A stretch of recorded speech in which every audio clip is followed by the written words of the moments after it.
අද ඇමරිකාවේ මිචිගන් ප්‍රාන්තයේ ග්‍රේට් ලේක්ස් බෞද්ධ විහාරස්ථානයේ මගින් සිදු කරන මාසික සීල භාවනා වැඩසටහනෙහි බක්මස පුරපසළොස්වක පොහෝ දිනය නිමිති කරගෙන සිදු කරන සීල භාවනා වැඩසටහනයි මේ සිදු කෙරෙන්නේ. ඉතින් අපි අද මාසිකව සිදු කරන විශේෂ ධර්ම දේශනාව සඳහා ඉතාම ගෞරවයෙන් ආරාධනා කළා.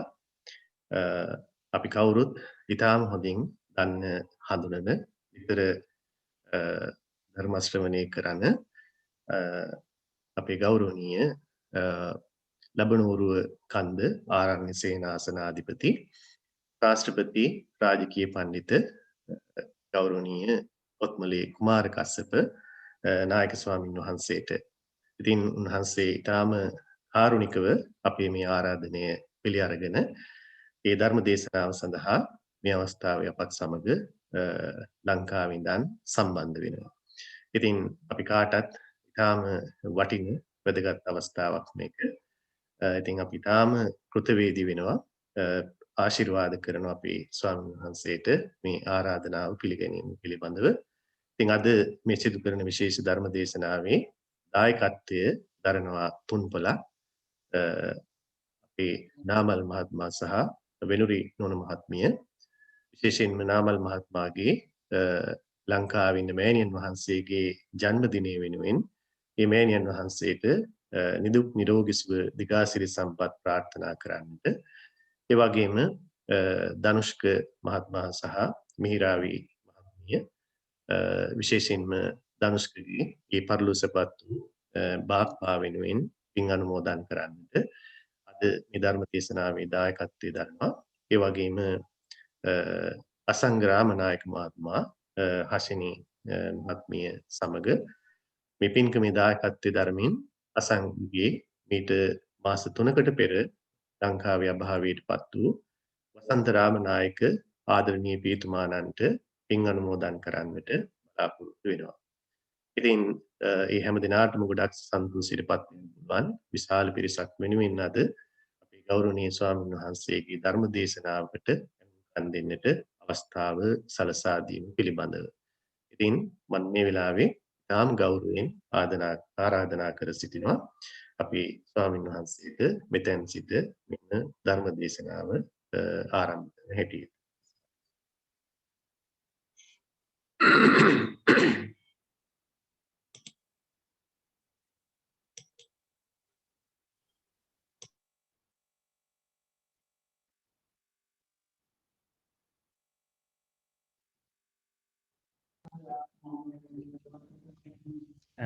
අද පොඩ්ඩක් මේ හදිසි සාකච්ඡාවක් යෙදුණා ස්වාමීන් වහන්සේ මේ අස්ගිරියේ පොඩ්ඩක් මේ ඒ සම්බන්ධ වෙන්න උනා. ඒ නිසාද මේ දේශනාවේ ඉඳලා සම්බන්ධ වෙන්න ඕන නිසා පොඩ්ඩක් මේ සද්ද බද්ද ටිකකුත් තියෙනවා බාහිර. එහෙමයි. පටන් ගන්නවා. එහෙමයි. හොඳයි කවුරුත් සාදු පන්සිල් සමාදන්ගෙන නමස්කාරය කියන්නේ. Sadhu sadhu sadhu. Namo tassa bhagavato arahato samma sambuddhassa. Namo tassa bhagavato arahato samma sambuddhassa. Namo tassa bhagavato arahato samma sambuddhassa. Buddhang saranang gacchami. Buddhang saranang gacchami. Dhammang saranang gacchami. Dhammang saranang gacchami. Sanghang saranang gacchami. Sanghang saranang gacchami. Yampi buddhang saranang gacchami. Dutiyampi buddhang saranang gacchami. Yang saranang gacchami. Dutiyampi dhammang saranang gacchami. Sanghang saranang gacchami. Dutiyampi sanghang saranang gacchami.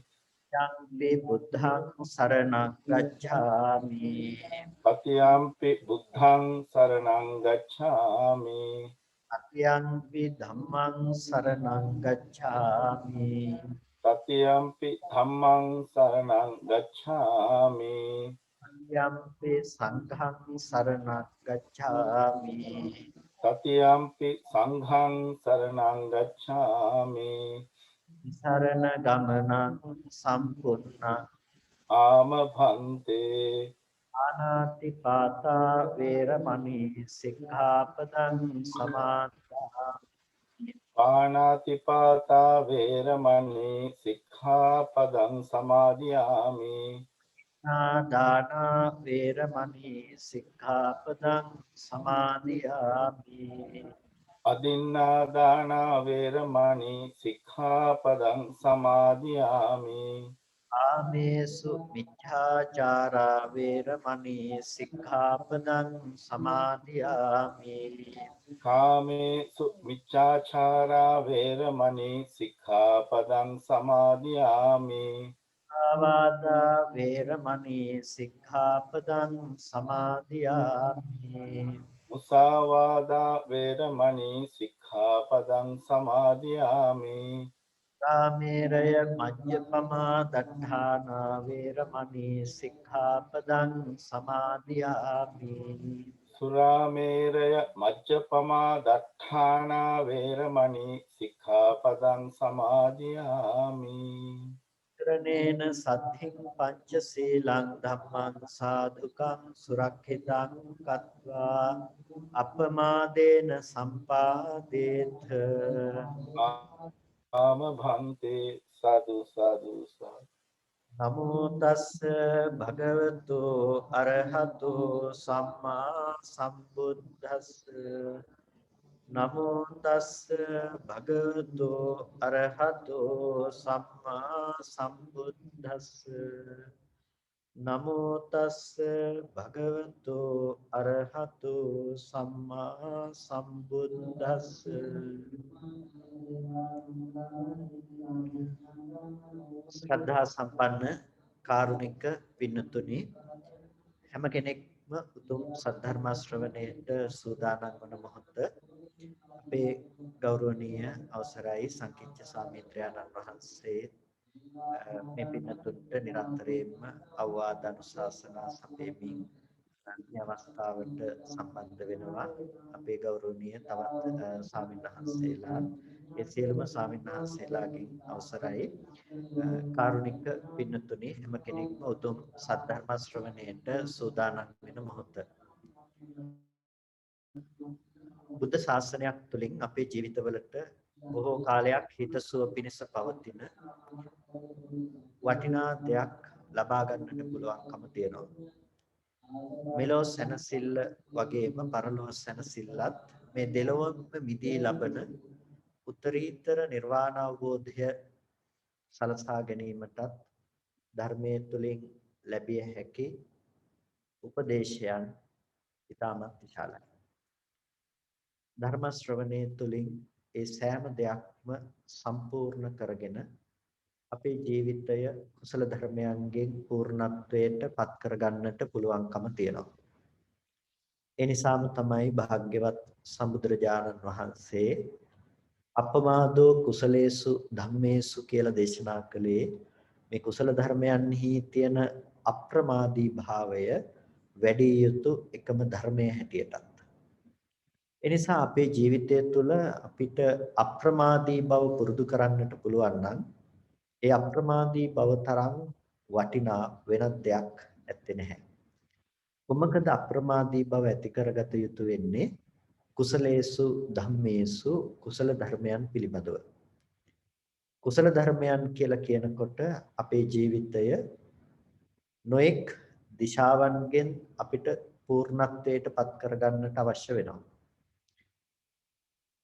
ඒ කුසල ධර්මයන් විශේෂී පූර්ණත්වය කියලා කියනකොට ඒක ජීවිතයක ගතිගුණ පැත්තෙන් ඒ වගේම ඒ කියන්නේ චාරිත්‍ර සහ වාරිත්‍රාදී කියන සීලයේ පැත්තෙනුත් ඒ සීලයට අවශ්‍ය දර්ශනයේ පැත්තෙනුත් මේ සෑම අංශයකින්ම තමන්ගේ ජීවිතය අංග සම්පූර්ණ වූවක් බවට පත් කරගන්නට අපිට පුළුවන්කම තියෙනවා. ඒ නිසා අපිට මේ ධර්ම කාරණා විමසීම තුළ අපිට පුළුවන්කම තියෙනවා අපේ මේ සෑම අංශයක්ම අවශ්‍ය පරිදි දියුණු කර ගන්නට. බුදුරජාණන් වහන්සේගේ ශාසනය ඊටමත් සුවිශේෂ වන්නේ එහි අග්‍රතම ඵලය මේ ජීවිතයේදීම ලබාගත හැකි දෙයක් නිසා. ඒ ඵලය සාක්ෂාත් කර ගැනීම සඳහා අවශ්‍ය වන අනුපූර්ව ප්‍රතිපදාවකුත් අපට දකින්නට පුළුවන්කම තියෙනවා. ඒ අනුපූර්ව ප්‍රතිපදාව අපිට ක්‍රමානුකූලව ගලා යන දෙයක් හැටියටයි දකින්නට පුළුවන්කම තියෙන්නේ. ඉතින් මේ පින්නතුන් බොහෝ දෙනෙක් අද දවසේදී මේ ධර්ම ශ්‍රවණය සඳහා සහසම්බන්ධ වෙනවා. ඉතින් අපේ පින්වත් මතක් කළා ධර්ම දේශනාවට ආරාධනය කිරීමේදී සාරිපුත්ත සිංහනාදාදී සූත්‍රයක් අරගෙන අපිට ඒ තුලින් සංඝ ගුණ ආදී ස්මතු වන ආකාරයට කරුණු පැහැදිලි කරලා දෙන්නට පුළුවන්ද කියලා. ඉතින් අපි එතනින් ආරම්භ කළොත් අපිට විශේෂම අවස්ථාවක් තමයි සරියුත්තරුන් වහන්සේ සතු ඒ උත්තරීතර ගුණයන් ප්‍රකට වෙන අවස්ථාවක් තමයි සාරිපුත්ත සිංහනාද සූත්‍රය තුළ අපිට දකින්නට පුළුවන්කම තියෙන්නේ. සරියුත්තරුන් වහන්සේට යම් කිසි චෝදනාවක් ඉදිරිපත් වූ අවස්ථාවකදී එක භික්ෂුන් වහන්සේ නම අතින් ධර්ම සේනාධිපතීන් වහන්සේ නමුත් ඒ සඳහා ලබා දුන්නු ප්‍රතිචාරය පොදුන් සිත් සතන් ඇති සෑම කෙනෙකුටම පරමාදර්ශී භාවයකින් යුක්තයි. ඒ නිසා ඒ කාරණාව හරිම ලස්සන කාරණාවක්. ඒ වගේම ඒ කාරණාව අපේ ජීවිතයට අපි සමීප කරගත යුතු කාරණාවක් හැටියටයි අපිට දකින්නට පුළුවන්කම තියෙන්නේ. බුදුරජාණන් වහන්සේ සවැත් නුවර ජේතවනාරාමේහි වැඩ ඉන්න කාලෙදී එක දවසක් සරියුත්තරුන් වහන්සේ බුදුරජාණන් වහන්සේ ළඟට ඇවිල්ලා බුදුරජාණන් වහන්සේට වන්දනා කරලා බුදුරජාණන් වහන්සේගෙන් අවසර ඉල්ලනවා ඉච්ඡාමහම් වන්තේ ජනපද චාරිකං පක්කමිතු. ස්වාමීනි භාග්‍යතුන් වහන්සේ මම කැමති ජනපද චාරිකාවේ හැසිරෙන්නට කියලා.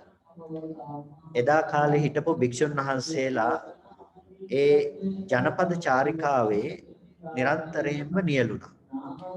ඒ ජනපද චාරිකාවේ නියලුණා කියලා කියන්නේ තමන්ගේ ජීවිතය තුළ ලබාගත් අවබෝධය තුළින් සමස්ත ලෝකයටම හිතසුව පිණිස අවබෝධ කරගත්ත ධර්මයේ දේශනා කළා.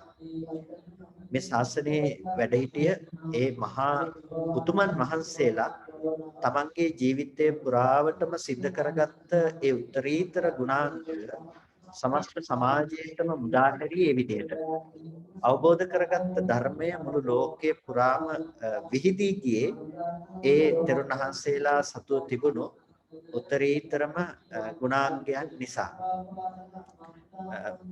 බාහිර සද්ද ටිකක් වැඩිද ස්වාමීන් වහන්සේ අපිට මේ අපිට ප්‍රමාණවත් මම හිතන්නේ නැහැ ස්වාමීන් වහන්සේ. ඇහෙන එක ප්‍රමාණවත්ද? එනවා.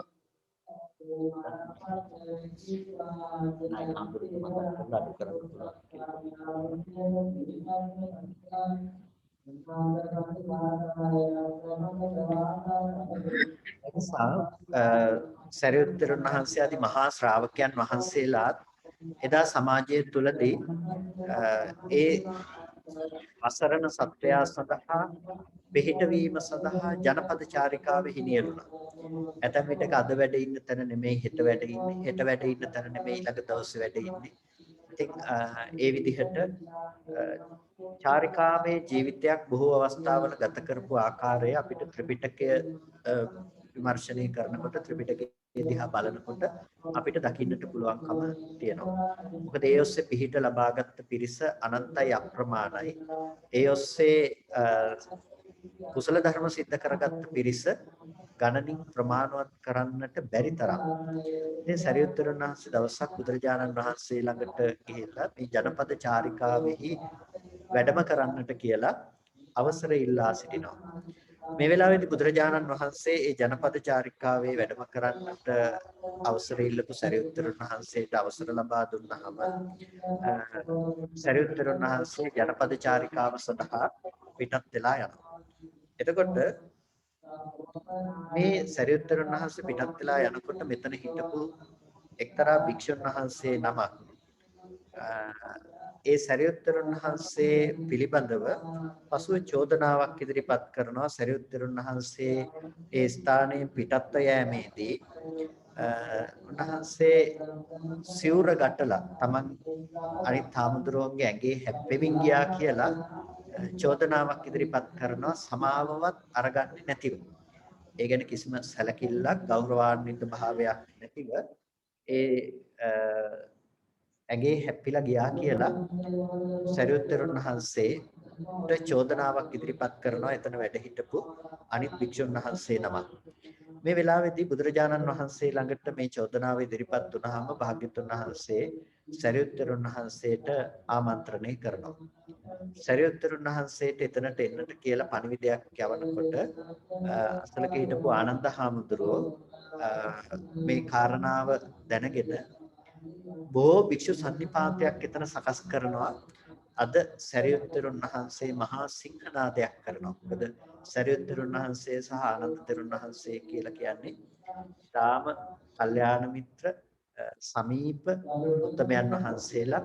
ඉතින් ඒ නිසා සරියුත්තරුන් වහන්සේගේ ස්වභාවය පියවියෙන්ම දන්නා නිසා ආනන්ද තෙරුන් වහන්සේ සරියුත්තරුන් වහන්සේට අද මහා සිංහනාදයක් කරන්නට අවකාශය ලැබ තිබෙනවායයි කියලා බොහෝ භික්ෂුන් වහන්සේලා එතනට රැස් කළා.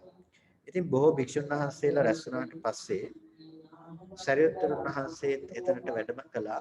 බුදුරජාණන් වහන්සේ මේ වෙලාවේදී සරියුත්තරුන් වහන්සේගෙන් විමසා සිටියා, සාරිපුත්‍රය ඔබට ඇත්තද මේ භික්ෂුන් වහන්සේ නමකගේ මේ ඇඟේ හැප්පිලා නැතිනම් මේ සිවුර ගැටලා ගියා කියලා කියන්නේ ඇත්තද? ඔබ ඒ පිළිබඳව සමාවක්වත් නොගෙන ඒ පිළිබඳව වචනයකුත් කතා නොකොට එබඳු සිතකින් අමනාප සහගත වූ සිතකින් ඉවත් වෙන කෙනෙක් වගේ ඒ විදිහට ඉවත් වෙලා ගියා. ඔබට එහෙම ගියාද කියලා සරියුත්තරුන් වහන්සේගෙන් ඒ වෙලාවේදී විමසා සිටිනවා. එතකොට මේ අවස්ථාවේදී සරියුත්තරුන් වහන්සේ අපූර්ව සිංහනාදයක් කරනවා. මේ අවස්ථාව ඉතාමත් සුවිශේෂී වගේම කෙනෙකුගේ හදවතට ආමන්ත්‍රණය කරන අවස්ථාවක් හැටියටයි දකින්නට පුළුවන්කම තියෙන්නේ. සරියුත්තරුන් වහන්සේ බුදුරජාණන් වහන්සේ ළඟට ගිහිල්ලා බුදුරජාණන් වහන්සේට වන්දනා කරලා බුදුරජාණන් වහන්සේට කියනවා යසනකෝ බන්තේ කායේ කායගතා සති අනුප්පට්ඨිතා අස්ස සෝයිද අඤ්‍යතරං සබ්‍රහ්මචාරින් ආසජ්ජ අපට්ඨිනිසජ්ජං චාරිකම් පක්කමේය. එතකොට මේ ස්වාමීනි මට ඒ කියන්නේ කායගතා සතිය නැති කෙනෙක් විසින් කායගතා සතිය යම් කිසි කෙනෙකුට නැත්තම් ඒ කායගතා සතිය එළඹ සිටි නැති කෙනෙක් එහෙම මේ යම් කිසි විදිහකින් මේ විදිහට සබ්‍රහ්මචාරින් වහන්සේ නමකගේ ඇඟේ හැප්පිලා ගියා කියනවා නම් මේ චාරිකාවේ වැඩියා කියලා කියනවා නම් ඒක කමක් නැහැ. එතනින් පැහැදිලි කරන්නේ ස්වාමීනි මම කායගත සතිය හොඳට භාවිත කරපු කෙනෙක්. කය අනුව සිහිය හොඳින් පවත්වපු කෙනෙක්. ඉතින් එබඳු වූ මට තව කෙනෙකුගේ ඇඟේ හැප්පිලා ගියා කියලා ඒකෙන් කිසිම ආකාරයකින් ඒ විදිහේ දෙයක් සිද්ධ වන්නට එතන ඉඩක් ඇත්තේ නැහැ. ඒ පිළිබඳව පැහැදිලි කරමින් සරියුත්තරුන් වහන්සේ දේශනා කරනවා ස්වාමීනි මේ මහ පොළොව කියන එක මිනිසුන්ගේ සියලුම දේවල් හොඳ දේ දාන කොටත් ඉවසනවා නරක දේ දාන කොටත් ඉවසනවා. මහ පොළොව කිපෙන්නේ නැහැ මට අද නරක දෙයක් දැම්ම කියලා. මහ පොළොව සතුටු වෙන්නේ නැහැ මට අද හොඳ දෙයක් දැම්ම කියලා. මහ පොළොව සතුටු වෙන්නේ නැහැ. එතකොට මේ මහ පොළොවට කුඩු වෙච්ච જાති, ලේබුයා, සරව, මලකුණු ආදී මේ සියල්ලම මහ පොළොවට දානවා. ඒ වගේම හොඳ මල් මාලා ආදී හොඳ දේවල් මේ මහ පොළොවට දානවා. නමුත් මේ මහ පොළොව කිපෙන්නේවත් සතුටු වෙන්නේවත් එතන නැහැ. ස්වාමීනි අන්න ඒ විදිහටම මම මේ කායගත සතිය වඩපු කෙනෙක්. ඒ වගේම මම මේ පොළව හා සමාන වෙච්ච විපුල වුණ අප්‍රමාණ වුණ අවෛරී වුණ සිතින් වාසය කරන කෙනෙක්. ලෝකේ මම කිසිම ආකාරයකින් ඒ නරක දෙයක් දානකොට මහ පොළොව කිපෙන්නේ නෑ වගේ ස්වාමීනි මොන විදිහේ දෙයක් ලෝකේ අමනාපයි කියන දෙයක් වුණත් මගේ ජීවිතේට ආවා කියලා ස්වාමීනි එහි කිපෙන බවක් මගේ හිතේ ඇත්තේ නැහැ මගේ මනසේ ඇත්තේ නැහැ මේ කාරණාව තමයි මහ සරියුත්තරුන් වහන්සේ මේ විදිහට බුදුරජාණන් වහන්සේ ඉදිරියේ විග්‍රහ කොට දක්වන්නේ ස්වාමීනි මම මහ පොළව හා සමාන සිතින් වාසය කරනවා මහ පොළව හා සමාන පැතිරුණු අවෛරී සහගත සිතින් වාසය කරන කෙනෙකුට මේ ලෝකේ කිසිම නිමිති එන්න පුළුවන් කමක් නැත්තේ නෑ. ගැටීම් සහගත දේවල් වලින් ආවරණය වන්නට පුළුවන් කමක් නැත්තේ නෑ. එබඳු කෙනෙකුගේ මනසක්. ඒ වගේම ස්වාමීනි මේ ලෝකේ යම්කිසි කෙනෙකුට කායගත සතිය එළඹ සිටි බවක නැතිනම් ඒ එළඹ සිටි කායගත සතිය නැති කෙනෙක් අතින් නම් ඇගේ හැප්පිලා ගියා කියලා ඔහේ හැප්පිලා යන්න පුළුවන්කම තියෙනවා. නමුත් ස්වාමීනි මම කායගත සතිය තියෙන කෙනෙක්. ස්වාමීනි යම් පරිදි ජලයට හොඳ දෑත් දානවා. සුවඳ ආදී දේවලුත් මල් ආදී දේවලුත් මේ ජලයට දානවා. ස්වාමීනි එසේම මේ ජලයට නරක දේවලුත් දානවා. හොඳ දේවල් දැම්මත් නරක දේවල් දැම්මත් මේ ජලයේහි කිපීමක් ඇත්තේ නැහැ. මට හොඳ දේවල් දැම්මා මට නරක දේවල් දැම්මා කියලා මේ ජලයේ කිසිම කිපීමක් ඇත්තේ නැහැ. මේ ජලයෙන් පැතිරුණු සිතක් ස්වාමීනි මට තියෙනවා. ඒ ජලයෙන් පැතිරුණු මහත්ගත වුණ අප්‍රමාණ වුණ අවෛරී වුණ නිදුක් වුණ සිතක් ඇතිව තමයි ස්වාමීනි මම වාසය කරන්නේ. ඒ නිසා මෙබඳු තැනක් ගන්නට පුළුවන් කමක් නැත්තේ නෑ. ඒ වගේම සරියුත්තරුන් වහන්සේ තවදුරටත් විවිධ උපමා දක්වමින් මේ කාරණාව පිළිබඳව විග්‍රහ කොට දක්වනවා ස්වාමීනි කායගත සතිය වඩන්න නැති කෙනෙක් වුණා නම් ඔහු අතින් එබඳු වරදක් වන්නට පුළුවන්කම තියෙනවා. ස්වාමීනි මේ මහා උලඟට සුවඳ වූ දෑත් හසු වෙනවා. ඒ වගේම දුර්ගන්ධ වූ දේත් හසු වෙනවා. නමුත් සුවඳ වූ දේ හසු වෙනකොට හුළඟ සතුටු වෙන්නේ නැහැ. දුර්ගන්ධ වූ දේ හසු වෙනකොට මේ සුළඟ ගැටීමක් ඇති කරගන්නේ නැහැ. මෙතෙන් දෙකේදීම සුළඟේ තියෙන සමාන බවක්. මේ සුළඟ ඒ විදිහේ අවෛරී වුණ තැනක තියෙනා වගේ ස්වාමීනි මහ හුළඟක් වගේ මගේ හිත. ඒකට මොනතරම් ලෝකයේ නරක කියලා සම්මත දේවල් ආවත් හොඳයි කියලා හිතන දේවල් ආවත් ඊට අනුරූපීව සතුට හෝ දුක කියන දේ එන්නේ නැහැ. මම මහත්ගත වුණ පැතිරුණු අප්‍රමාණ වුණ අවෛරී කිනුයි ස්වාමීනි මම වාසය කරන්නේ. ස්වාමීනි යම් කෙනෙකුට මේ කායගත සතිය එළඹ සිටියේ නැත්තම් අන්න ඒ බඳු කෙනෙක් මේ දේ කරන්න පුළුවන්කම තියෙනවා.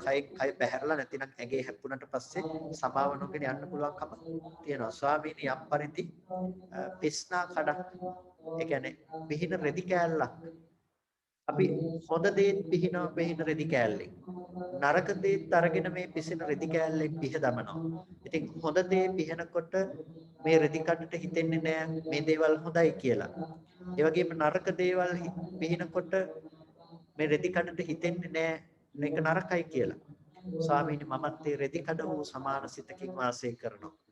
අනන්ත වූ අප්‍රමාණ වූ අවෛරී සහගත වුණ කුසල වූ ඒ බඳු වූ සිතකින් මම වාසය කරනවා කියලා සරියුත්තරුන් වහන්සේ ඒ අපූර්ව සිංහනාදේ කරනවා.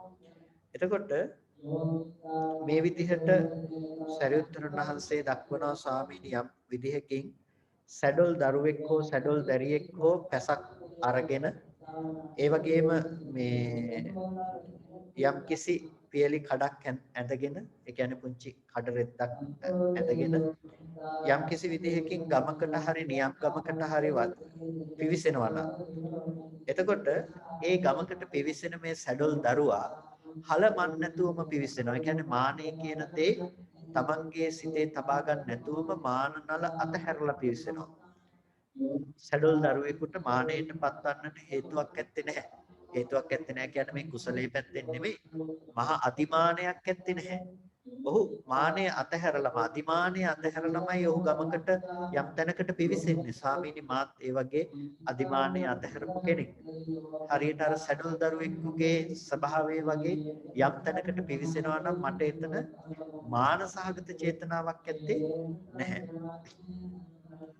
ඒ වගේම ස්වාමීනි මම සුම් අං ඇති ගොනෙක් වගේ. අං කැඩුණු ගොනෙකුට යම් කිසි විදිහකින් මේ සංවරත්වයක් තියෙනවා. ඒ කියන්නේ ඒ අං කැඩුණු ගොනෙකුට කල හැකි දෙයක් ඒකෙන් ඇත්තේ නැහැ. එතකොට ඒ අං කැඩුණු ගොනෙක් කවදාවත් තව කෙනෙකුට පීඩාවක් කරන්නට, තව කෙනෙකුට අනින්නට යන්නේ නැහැ. ස්වාමීනි මමත් ඒ වගේ සිතනුයි වාසය කරන්නේ. කියලා මෙබඳු ආකාරයෙන් සරියුත්තරුන් වහන්සේ තමන් වහන්සේගේ මානසික මට්ටම පිළිබඳව මේ ප්‍රකාශ කොට දක්වනවා බොහොම අපූර්වට. ඒදි විශේෂයෙන්ම පැහැදිලි කරන දෙයක් තමයි ස්වාමීනි සැරසෙන්නට කැමති තරුණයෙක් හෝ තරුණියක් හරි යම් කිසි විදියකින් අහිකුණුපයකින් හෝ ඒ කියන්නේ සර්පයෙක් මැරිලා සර්පයෙක්ගේ කුණක් හෝ ඒ වගේම බලුකුණක් හරි තමන්ගේ කරේ එල්ලුවොත් එහෙම මොනතරම් ජුගුප්සා කරනවද මොනතරම් අප්‍රසන්න කරනවද ස්වාමීනි එබඳු වූ ස්වභාවයක් තමයි මට මේ කය පිළිබඳව තියෙන්නේ. ඉතින් මේ කය පිළිබඳව එබඳු වූ ස්වභාවයක් ඇතිව මම කුමකට මානනල ඇතුව වාසය කරනවද ස්වාමීනි ඒ විදිහටම යම් කිසි විදිහකින් උඩයි යටයි අසුචි පිරුණු භාජනයක උඩයි යටයි ගැට ගහලා තියෙන දෙයක් වගේ වටේට පූයා වැగిරෙන අසුචි පිරවෙන දෙයක් වගේ මේ කය ඇතිව ස්වාමීනි මේ මානෙ කියන දේ ප්‍රකට කරන කෙනෙක් නෙමේ බඳු සිත් ඇත්තෙක් නෙමෙයි කියන එක සරියුත්තරුන් වහන්සේ ප්‍රකාශ කරනවා. එතකොට මේ විදිහට කායගත සතිය නොවැඩූ මනසක් ඇති කෙනෙකු නම් තමන්ගේ කය හැප්පුණට පස්සේ ඒ පිළිබඳව සිහිය නැති කමින් හෝ යන්නට පුළුවන්කම තියෙනවා. ස්වාමීනි මම කායගත සතිය වඩපු කෙනෙක්. ඒ නිසා එතන සිහිමද බවක් මගේ තිබුණේ නැහැ. මේ කාරණාව තමයි සරියුත්තරුන් වහන්සේ මෙතනදී පැහැදිලි කර දක්වන්නේ. එතකොට මේ කතා ටික අහනකොට අර සරියුත්තරුන් වහන්සේ පිළිබඳව අසත්‍යයෙන් චෝදනා කරපු භික්ෂුන් වහන්සේ ඉමහත් කම්පාවටපත් වුණා. මේ උත්තරීතර ගුණය විමසනකොට මේ උත්තරීතර ගුණය හමුවේ මහා කම්පාවකටපත් වුණා. කම්පණයකටපත් වෙලා බුදුරජාණන් වහන්සේ ළඟට ගිහිල්ලා වැඳ වැටුණා. ස්වාමීනි මට සමා වෙන්න මම කළේ වරදක්. බාලයෙක් වගේ අව්‍යක්තයෙක් වගේ වරද මාව ඉක්මවලා ගියා. මට මේ වරද මගේ ප්‍රමාණය ඉක්මවලා ගිහිල්ලා මාව මේ වරදට පෙළඹුණා කියලා සරියුත්තරුන් වහන්සේ ළඟදී අර භික්ෂුන් වහන්සේ ප්‍රකාශ කරනවා.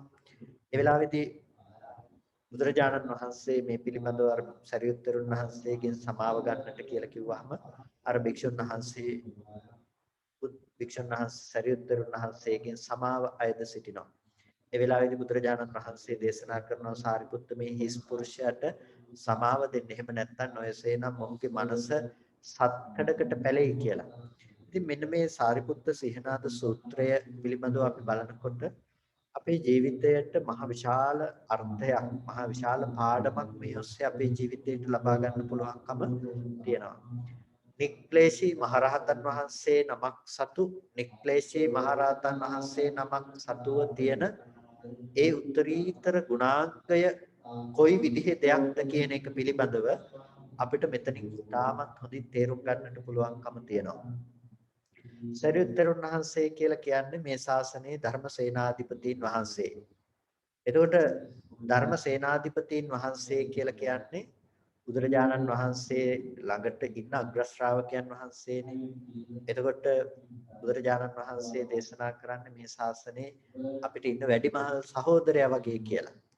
ඉතින් අන්න ඒ බඳු ස්වාමීන් වහන්සේ නමක්, ඒ බඳු උත්තමයන් වහන්සේ නමක් කොච්චර තමන් පිළිබඳව තිබුණු තක්සේරුව නැතිනම් තමන් පිළිබඳව ඒ තිබුණු නිහතමානී ගුණය අපි මෙතනදී තේරුම් ගන්නට අවශ්‍යයි. කිසිම අරමුණක මානයට පත්වන ස්වභාවයක් ඒ උතුම් මනස තුල තිබුණේ නැහැ. කිසිම ආකාරයකින් මානයටපත් වෙන්නට හේතුවක් උන්වහන්සේලා සතුව තිබුණේ නැහැ. ඒ නිසා ඒ උත්තරීතර ගුණාංගයන් ඒ මනස තුල තිබුණා. සරියුත්තර වහන්සේ කතා කළා වගේම මහ පොළොව වගේ සිත් ඇති උතුමන් වහන්සේ නමක් බවට, ජලය වගේ, අහස වගේ සිත් ඇති උත්තමයන් වහන්සේ නමක් බවට පත් වුණා. ඒ වගේම විශේෂයෙන් අර සැඩොල් දරුවෙක්, ඒ වගේම පිස්නා රෙදි කඩක්, ඒ වගේම අපිට කියනවා යම් කිසි විදිහකින් මේ මාන නල නසපු නැතිනම් මානෙ නැමැති නසපු හරියට වස්සෙක් වගේ කියලා කියනවා, අං කැඩුණු වස්සෙක් වගේ කියලා. එතකොට මේ උදාහරණයක් මගින් උන්වහන්සේ නිහතමානී ගුණය මනාව අපිට ප්‍රකට කොට දක්වන ඒ උතුම් මනසක තියෙන. එතකොට මේ අපූර්ව සිංහනාදය කරන්නේ බුදුරජාණන් වහන්සේ සහ බොහෝ භික්ෂුන් වහන්සේලා ඉදිරියේ. ඒ තුලින් අපිට ලබා දෙනවා අපේ ජීවිතයට මහ විශාල පාඩමක්. අපේ ජීවිතය තුළ අපේ චර්යාවන් අපි සකස් කරගත යුත්තේ කොහොමද කියන එක පිළිබඳව. අපි ජීවිතයේ සුළු දෙයකිනුත් මානයටපත් වෙන අය. අපි ජීවිතේ ප්‍රගල්භ කියන දේවල් වැඩිපුර පවත්වන අය. ප්‍රගල්භ කියලා කියන්නේ අපි ජීවිතේ පවත්වන නරක දෙයක්. අපි අදි탁සේරු සහගත ස්වභාවය හා සමග ගරුකල යුත්තන්ට ගරු නොකරමින් ඒ විදිහට වාසය කරන පැවැත්ම තමයි ප්‍රගල්භ පැවැත්ම කියලා කියන්නේ. ඉතින් අපේ ජීවිතය ගොඩක් වෙලාවට අපි මේ අකුසල ධර්මයන්ගෙන් වාසය කරනවා අපි නොදැනගෙන. අපි හැම වෙලාවකදීම පුහුදුන් චිත්තසංතානයක ස්වභාවය තමයි තමන්ගේ తত্ত্বය නඩත්තු කරන එක. මානෙ පිරුණු තමා මෙසේයයි තමාගේ ස්වභාවය පිළිබඳව තක්සේරු කරගෙන තමාගේ ස්වභාවයට උචිත දේවල් පිළිබඳව කල්පනා කරමින් ඒ පිළිබඳව වෙහෙසෙමින් අන්‍යයන්ට ගර්හා කරමින් අත්ුක්ඛංසේති පරං වම්බෙහෙති කියලා කියන්නේ තමාව උසස් කොට දක්වමින් අනුන් පහත් කොට දක්වමින් මෙබඳු චර්යා රටාවක යුක්ත වීම සමයි පුහුදුන් චිත්තසංතානයක මන ස්වභාවය. එතකොට ලෝකේ යම් කෙනෙකුගේ මනෝභාවයක් අපි තේරුම් ගන්නකොට අපි හිත දිහා බලාගෙන ඉන්නකොට ඒ අයගේ අපිට දකින්න පුළුවන්කම තියෙනවා බලය හමුවේ, කීර්තිය හමුවේ මිනිස්සු මොනතරම් වෙනස් වෙනවද කියන එක. මිනිස්සු මොනතරම් කම්පාවටපත් වෙනවද කියන එක අපිට හොඳට දකින්න පුළුවන්කම තියෙනවා. ඒ දේවල් නැති වෙනකොට මිනිස්සුන්ට එන කම්පාව, පීඩනය දරා ගන්නට බැරි තරම යතන් කෙනෙකුට. ඒ වගේම සමහර වෙලාවට ඊටාම පුංචි දෙයකින් උද්දත භාවයටපත් වෙලා තමා බොහොම ඊටාමත් ශ්‍රේෂ්ඨයෙක් කොට දකිමින් අන්‍යයන් හෙලා දකිමින් කටයුතු කරන ආකාරය අපිට සමාජය දිහා දකින්නට පුළුවන්කම තියෙනවා. මේ මහා උත්තමයන් වහන්සේලාගේ චරිත කියලා කියන්නේ අපිට පරමාදර්ශී චරිත. අපිට යම් කිසි කෙනෙක් චෝදනාවක් ඉදිරිපත් කළාට පස්සේ අපිට නොකල දෙයකට කෙනෙක් චෝදනා කළොත් අපිට හැකියාව තියෙනකොටත් අපි මොන විදිහට ඒක ප්‍රතිචාර දක්වයිද කියන එක පිළිබඳව ඔබේ මනස පැත්තටම ටිකක් නැඹුරු වෙලා බැලුවොත් ඔබට ටිකක් හිතන්නට පුළුවන් ඔබ ඒකට මොන විදිහට ප්‍රතිචාර දක්වයිද කියන එක. හිතේ තියෙන ද්වේෂය, අමනාපය මේ දේවල් ඇසුරු කරගෙන ඔබ ඒ දෙයට ඊටමත් නරක විදිහට ප්‍රතිචාර දක්වන්නට පුළුවන්කම තියෙනවා. ඇතැම් විට ඒ පිළිබඳව ඔබ ප්‍රතිචාර නොදක්වා ගිහිල්ලා හිත ඇතුලේ දුක් විඳින්මින් හිත ඇතුලේ පිච්චෙමින් අනේ මට මේ පුද්ගලයා මෙබඳු විදිහට කිව්වා නේද? මේ විදිහට අපහාස කළා නේද? බොරුවට මෙහෙම චෝදනාවක් කළා නේද? පිරිස මැද්දේ මාව අපහසුතාවයටපත් කළා නේද? අපි කොච්චර ඒක ගැන හිත අපි කම්පා වෙයිද? අපිට අපේ හිත පිළිබඳව අපි කල්පනා කරලා බලනකොට අපි ඉන්න තැනත් ඒ උත්තමයන් වහන්සේලා ඉන්න තැනත් අපිට හොඳට විනිශ්චය කරගන්නට පුළුවන්කම තියෙනවා. එතකොට මේ මහා සංඝරත්නය තුල විද්‍යමාන වන ගුණස්කන්ධයනේ සරියුත්තර වහන්සේ කියලා අපි එක උත්තමයන් වහන්සේ නමකගේ චරිතය දිහා අරගෙන බැලුවට ඒ සියලු ගුණයන් ආවරණය වන තැනක් තමයි මහා සංඝරත්නය කියලා කියන්නේ. ඒක ගුණ පිණ්ඩයක්. මහා සංඝරත්නය කියන උත්තම පිරිස ඇතුලේ දුර්ගුණ ඇත්තේ නැහැ. නරක දේවල් ඇත්තේ නැහැ. මහා සංඝරත්නය කියලා කියන්නේ එක පුද්ගලයෙක් නෙමෙයි.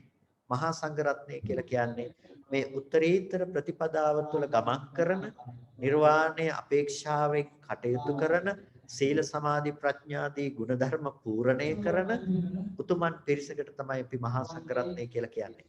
ඉතින් මේ මහා සංඝරත්නය තුළ పూర్වයෙන් සංවරත්වයේ තියෙනවා. මධ්‍යයෙන් සමාධිය තියෙනවා. අවසානයේට ප්‍රඥාව තියෙනවා. මේ සීල සමාධි ප්‍රඥා කියන ත්‍රිශික්ෂාවක හික්මුණු පිරිසක් තමයි මහා සංඝරත්නය කියලා කියන්නේ. ඒ නිසා තමයි ඒ උතුමන් වහන්සේලා පිළිබඳව දුන්න දානය මහත්ඵල මහත් ආනිසංසදායක වෙන්නේ. උන්වහන්සේලාගේ ගුණස්පිණ්ඩය එච්චර අනන්තයි, එච්චර අප්‍රමාණයි. අපි ගොඩක් වෙලාවට දාන ආදී වූ සුචරිත ධර්මවල නිරත වෙනවා, අපි පින්කම් කරනවා. නමුත් ඇත්තෙම අපි හිතලා බලනකොට සමහර වෙලාවට කෙනෙක් තමන්ගේ මුළු ජීවිත කාලෙම සංඝසතු දානයක් නොදී ඉන්න පුළුවන්කම තියෙනවා. ඇයි දානයක් පූජා කළත් බොහෝ වෙලාවට අපේ හිතට අරමුණු වෙන්නේ මේ වැඩ ඉන්න ස්වාමීන් වහන්සේලා කියලානේ. අපේ හිතට මහා සංඝරත්නය කියන අර මහ ගුණය, මහ ගුණස්කන්ධය අපිට අරමුණු වෙන්නේ නැහැ. ඒ නිසා ඔබ සංඝරත්නය අරමුණු කරනකොට ඔබට පුද්ගල චරිත විදිහට නැතිව පුද්ගල චරිත විදිහට හිතුවත් අර මහා උතුමන්ගේ තියෙන ගුණේ පැත්ත වැඩිපුර අරමුණු කරමින් ඔබ සංඝ ගුණ දකින්නට පුරුදු වෙන්න. එතකොට මේ මහා සංඝරත්නය කියන උත්තරීතර ගුණාංග සමුදායක් පිළිබඳව ඔබට අවබෝධයක් ඇති කරගන්නට පුළුවන්කම තියෙනවා. ඒ විදිහට ඔබ ජීවිතයේ ඒ පිළිබඳව අවබෝධයක් ඇති කරගන්නකොට ඔබට තව විශේෂ දෙයක් ඒ ඔස්සේ දකින්නට පුළුවන්කම තියෙයි. ඒ තමයි මේ මහා සංඝරත්නය කියන මේ උත්තරීතර පිරිස ලෝකෙ මෙච්චර පූජ්‍යාර්හ පිරිසක් බවට පත් වෙන්නේ. පෙදිය යුතු පිරිසක් බවට පත් වෙන්නේ කොමන හේතුවක් නිසාද කියන එක ඔබට දකින්නට පුළුවන්කම ලැබේ. මහා සංඝරත්නය කියන මේ උත්තරීතර පිරිස ඇත්තෙන්ම කුමන හේතුවක් නිසාද පිදිය යුතු පිරිසක් බවට පත් වෙන්නේ. පින්නතුනි මුළු ලෝකයක්ම අනුසෝතගාමී ප්‍රතිපදාවක අනුසෝතගාමී දැක්මක් අනුව ක්‍රියාත්මක වෙනකොට මහා සංඝරත්නය පටිසෝතගාමී දැක්මක් ඇතුව පටිසෝතගාමී ප්‍රතිපදාවක තමන්ගේ ජීවිතේ හික්මවා ගන්නවා. ඒක තමයි මෙතන තියෙන විශේෂම ස්වභාවය. ලෝකයා අනුසෝතගාමී දැක්මක යනකොට මහා සංඝරත්නය පටිසෝතගාමී දැක්මක තමන්ගේ ජීවිතය අරගෙන යන එක. එතකොට මේ ධර්මය අවබෝධ වන තරමට ධර්මයේ තුලින් සංඝයා පිළිබඳවත් කෙනෙකුට අවබෝධ කරගන්නට පහසුවක් තියෙනවා. කොහොමද සංඝරත්නය පූජ්‍යාර්හ වෙන්නේ? සංඝයා සතු දර්ශනය මොකද්ද? මේ පිරිස මෙච්චර උත්තරීතර පිරිසක් බවට පත් කරපු විශේෂණය මොකද්ද? ඒ උත්තරීතර බවට පත් කරපු විශේෂණය බවට පත්ුනේ මේ චීවරය විතරක් නෙමෙයි. ඒ උත්තරීතර බවට පත්වන්නට හේතුව උනේ මේ හිසකෙස් බාලා ඉන්න එක විතරක් නෙමෙයි. ඒ උත්තරීතර භාවයට හේතුව උනේ අනගාരിക වීම පමණක් නෙමෙයි. ඒ උත්තරීතර භාවයට හේතුව උනේ උන්වහන්සේලා සතු වෙනත් විශේෂ වූ දෙයක්. වෙනත් විශේෂ යමක්. මොකක්ද ඒ දේ? ඒ දේ තමයි උන්වහන්සේලා සතු වන උතුම් ඥාන දර්ශනය. ඒ ඥාන දර්ශනය නිසා උන්වහන්සේලාගේ මුළු ජීවිතේම වෙනස් දෙයක් බවට පත් වුණා. ලෝකයා කෙලෙස් සහිතව කටයුතු කරනකොට උන්වහන්සේලා කෙලෙස් විරහිතව කටයුතු කරන්නට පුළුවන් තැනක වාසය කළා. නිර්මල මනසක් තුල වාසය කළා. ඒකේ කෙලෙස් මලයන්ගේ ආකූල බවක් තිබුණේ නැහැ.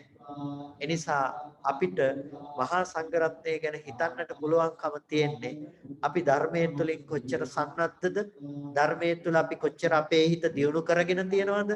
මෙන්න මේ දේ මත තමයි අපට මහා සංඝරත්නය කියන උත්තරීතර අරමුණ පිළිබඳව අපිට කල්පනා කරන්නට පුළුවන්කම තියෙන්නේ. කොතෙක් දුරට ඒක සාර්ථකද කියන එක තීරණය වෙන්නේ අපි ධර්මයේ පිළිබඳව දරන දැක්ම සහ දැනුම තුලින්.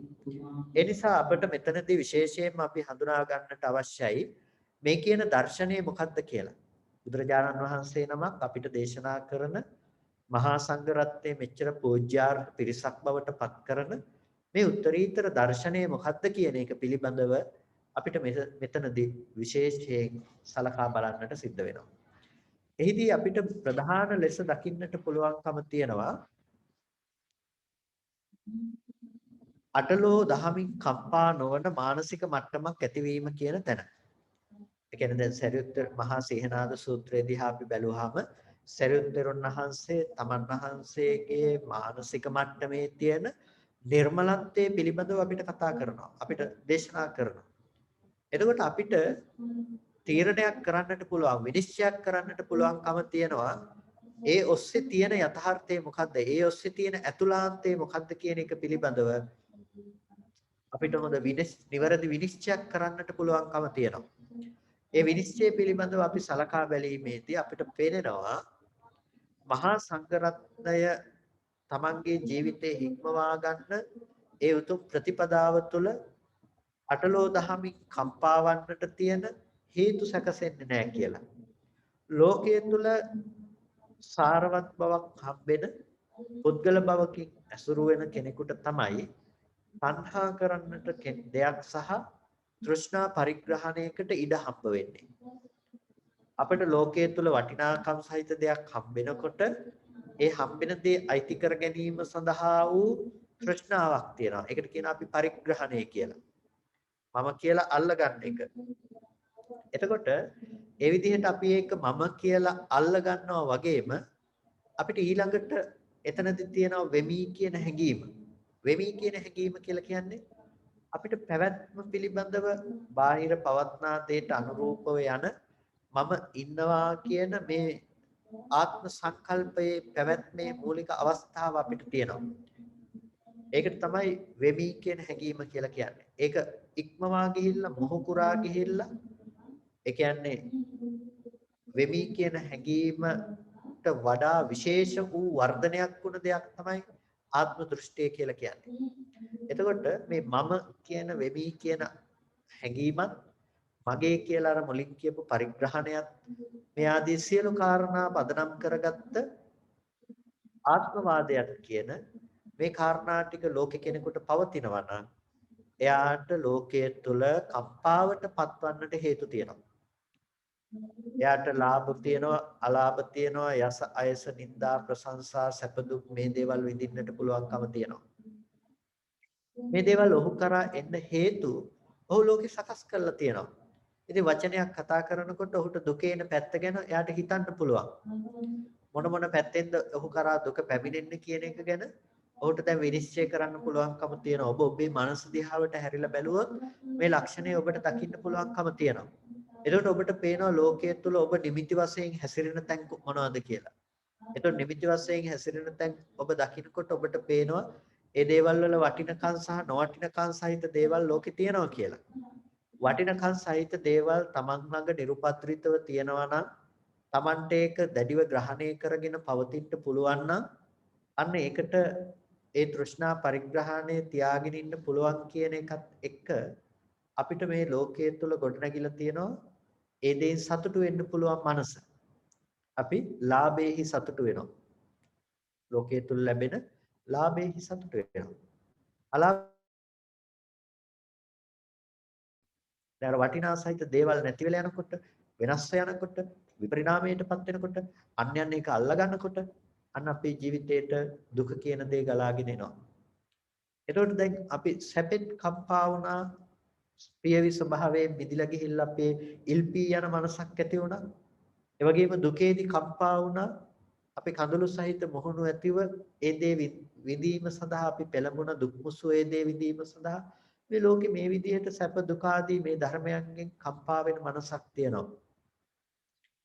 කෙනෙකුගේ වචනයක් ඇහෙනකොට අපි ඒ වචනයට අනුව හිතනකොට ඒ වචනයට අයිතිකාරයෝ ජීවත් වෙනකොට ඒ අහන මම මේ පැත්තේ ඉන්නකොට කියන කෙනා බාහිර ලෝකෙන් හම්බ වෙනකොට අපිට ඒ ඔස්සේ දැන් බනින්න කෙනෙකුත් වෙනුම් අහන්න කෙනෙකුත් ඉන්නවා. එතකොට අපිට අප්‍රිය අමනාප වචන ඇහෙනකොට ඒ ගැන හිත හිත දුක් වෙන්න පුළුවන්කම තියෙනවා. පිටුතුනි හටගත්ත සද්දේ එතනම නිරුද්ධ වෙලා. ඒ වුණාට අර බැන්නා කියන එක ඔබට කොච්චර කාලයක් හිතේ තියාගෙන දුක් වෙන්න පුළුවන්ද? මේක තමයි මේ මානසික මට්ටමේ තියෙන භයානක බව සහ මේ මානසික මට්ටමේ තියෙන ස්වභාවය. අපි අපේ හිත නිරන්තරයෙන්ම කම්පාවටපත් කරගන්නවා. අපේ මනස හැම වෙලාවකදීම අපි බාහිර නිමිතිත් එක්ක ගනුදෙනු කරන්න ගියාම ඒ හැම තැනකම අවුල් කරගන්නවා අපේ මනස. එතකොට කෙනෙක් හොඳ කියනකොට අපි සතුටු වෙනවා, කෙනෙක් දොස් කියනකොට අපි දුකටපත් වෙනවා. මේ ආදී ලෙස මේ අටලෝ දහමින්ම කම්පා වෙන මනසක් තමයි අපේ තියෙන්නේ. හැබැයි සරියුත්තරුන් වහන්සේ අර ප්‍රකාශ කරපු මහා උත්තරීතර සිංහනාදයත් එක්ක අපි බලනකොට මේ ආර්ය මාර්ගය තුළ මේ ආර්ය ප්‍රතිපදාව තුළ ගමන් කරන කෙනෙකුට තමන්ගේ මනස පත් කරගන්න ආකාරය පිළිබඳව අපි බලනකොට එතන කම්පා වන්නට හේතු ඇත්තේ නැහැ. කම්පා වන්නට කිසිම තැනක ඉඩක් ඇත්තේ නැහැ. අකම්පිත මනසක් ඒ සෑම තැනකම ගොඩ නැගෙනවා. ඒකට හේතුව තමයි ලෝකයේ තුල යමක් නිසා නම් කම්පිත බව ඇති වෙන්නේ ඒ කම්පිත බවට තියෙන හේතු නැති කරලා තියෙනවා. වෙනතුනේ ලෝකයේ තුල කෙනෙක් කම්පාවටපත් වෙන්නේ කුමක් ඇති කලහිද? ලෝකයේ තුල කෙනෙක් කම්පිත බවටපත් වෙන්නේ ඔය මුළු අටලෝ දහමෙම පැවැත්ම තියෙන්නේ වැඩි ගොඩක් දේවල් තියෙනකොට නෙමෙයි. රූපේ තියෙනවා නම්, වේදනාව තියෙනවා නම්, සංඥාව තියෙනවා නම්, සංස්කාරය තියෙනවා නම්, විඥානය තියෙනවා නම් මෙන්න මේ ධර්මතාව ටික ඇති කලෙහි ලෝකයට පුළුවන්කම තියෙනවා කම්පණය ඇති කරගන්න.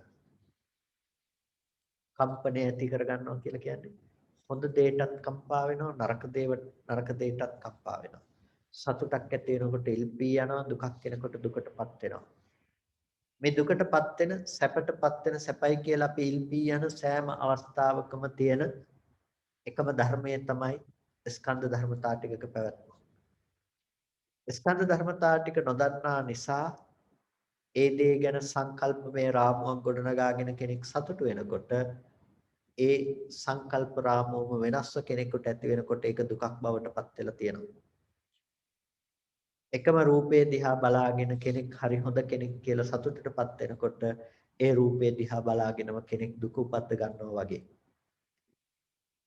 එතකොට අපි කොච්චර කල්පනා කළත් ලෝකේ ඉන්න මිනිස්සු නරකයි, ලෝකේ ඉන්න මිනිස්සු හොඳයි, අපිට බෑ මේ ලෝකෙන් ওই විදිහට මිදිලා යන්නට කියලා අපි කොච්චර කල්පනා කළත් පින්නතුනේ ලෝකේ ඉන්න කිසිම කෙනෙකුට ඔබට දුක ගෙනවිත් දෙන්නට පුළුවන් කමක් ලැබිලා නැහැ. ඒ දේ තුලින් ඔබ දුකක් ඇති කර ගන්නවද නැද්ද කියන එක තීරණය වන්නේ ඔබ පවත්වන ඔබේ මනෝභාවය මත මිසක වෙනත් දෙයක් මත නෙමෙයි. ඒ නිසා ඔබ ඔබේ මනෝභාවය පිළිබඳව වඩාත් සැලකිල්ලක් දක්වන්නට ඕනේ. ඔබ ඔබේ මනස පිළිබඳව වඩාත් කල්පනාකාරී වන්නට ඕනේ. අපේ හිත අපි කොහොමද පවත්වාගෙන යන්නේ? අපේ හිතේ ඇයි මේ ලෝකෙට වටිනකම් සහ නොවටිනකම් දෙන්නේ? මේ තැන් අපි ඇයි වෙන් කරන්න කියන එක ගැන අපි හිතලා බැලුවොත් අපිට පේනවා අපි යථාර්ථය නොදන්නා මෝඩකමක් ඇති තැනක තමයි ওই දේ දිගින් දිගටම සිද්ධ කරගෙන යන්න කියන එක. එතනදී ප්‍රධාන වශයෙන්ම අපිට දකින්න පුළුවන්කම තියෙනවා අපි ඉස්සෙල්ලා කතා කළේ රූප, වේදනා, සංඥා, සංකාර, විඥාන කියලා ටිකක් පිළිබඳව. රූපය ගැන කතා කළාම අපිට දකින්න පුළුවන් ආයතන පහකින් අපිට ඇති වෙන ඇසුරු වෙන රූපේ පිළිබඳව. ඇස, කන, නාසය, දිව, ශරීරය කියන මේ ආයතන පහෙම ඇසුරු වෙන රූපේ පිළිබඳව අපිට දකින්න පුළුවන්කම තියෙනවා.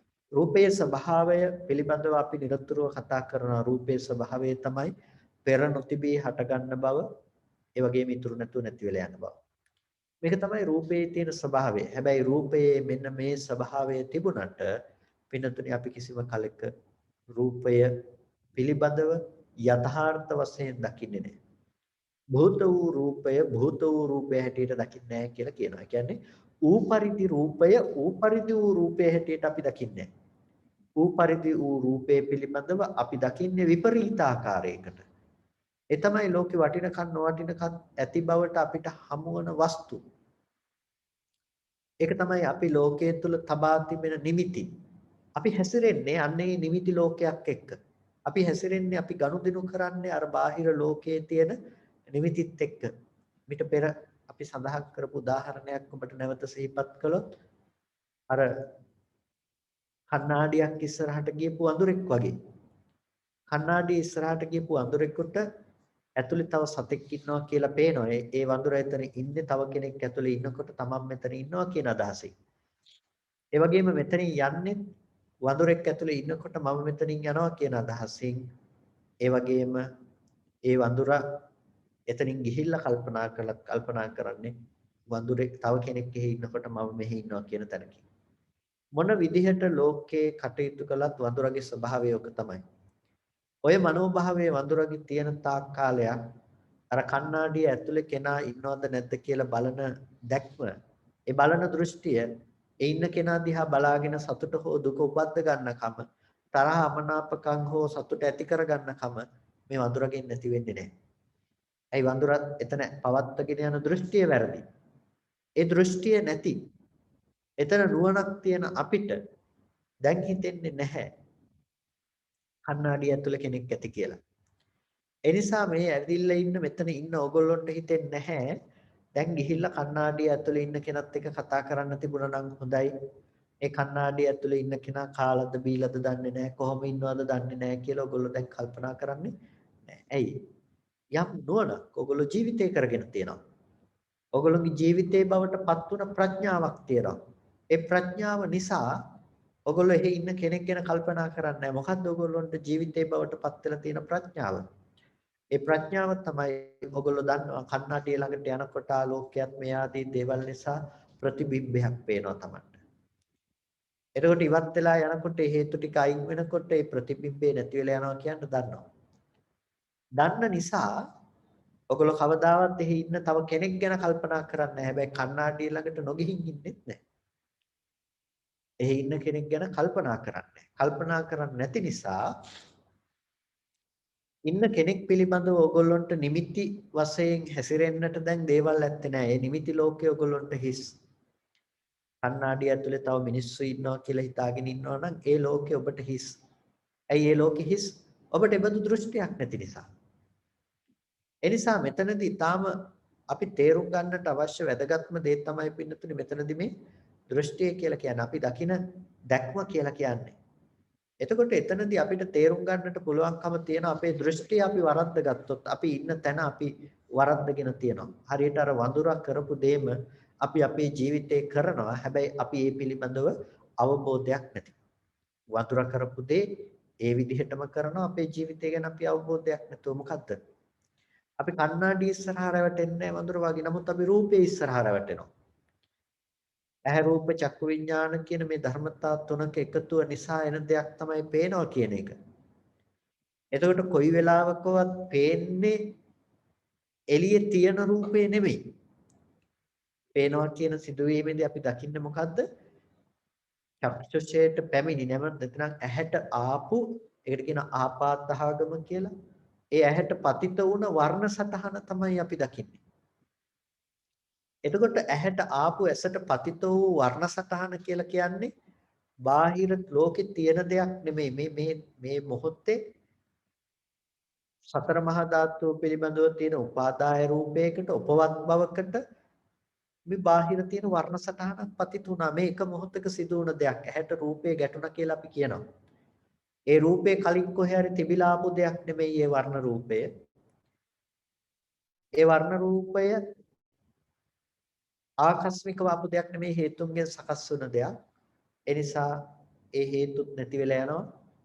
වර්ණ රූපය කියන එකත් නැති වෙලා යන්න පුළුවන්කම තියෙන නැති වෙලා යන දෙයක්. ඇහත් ඒ විදිහටමයි හේතු නිසා සකස් වෙච්ච දෙයක්. සංකත ධර්මයක් හේතු නිසා සකස් වුණ ඇහැට හේතු නිසා සකස් වුණ රූපයක් ස්පර්ශ වෙනවා. එතකොට මෙන්න මේ විදිහට ඇහැට වර්ණ සටහනක් ගැටුණ තැනක කවදාවත් අපි දකින්නේ එළියේ තියෙන රූපේ නෙමෙයි. ඒ එළියේ තියෙන රූපේ නෙමෙයි කියලා කියන්නේ ඇහැ පෙන්නලා තියෙන විදිහට තමයි ඔබ රූපේ දැකලා තියෙන්නේ. ඇහැ පෙන්නන විදිය වෙනස් වුණොත් රූපේ වෙනස් වෙනවනේ. ඇසේ ප්‍රසාදයේ උපවත් බව වෙනස් වුණොත් ඔක වෙනස් වෙනවා. ඒක හරියට අපි කියන කණ්ණාඩියක් ඉස්සරහට ගිහිල්ලා මූණ බලනවා වගේ වැඩක් කියලා. කණ්ණාඩියේ දර්පණ තලයේ වෙනස් වෙනකොට මොකද වෙන්නේ? ඒකට වැටෙන ප්‍රතිබිම්බ, ඒකට වැටෙන දේවල් වෙනස් වෙලා පේනවා. ඒ වෙනස් වෙන ප්‍රතිබිම්බවත් බව වස්තුවට අයිති දෙයක් කියලා කිව්වොත් කෙනෙක් ඒක වැරදි. ඒ විදිහටම තමයි ඇසට පතිත වෙන වර්ණ සටහන අපි බාහිර රූපෙට තියලා ඒක රූපෙට අයිති කියනවා නම් ඒක වැරදි.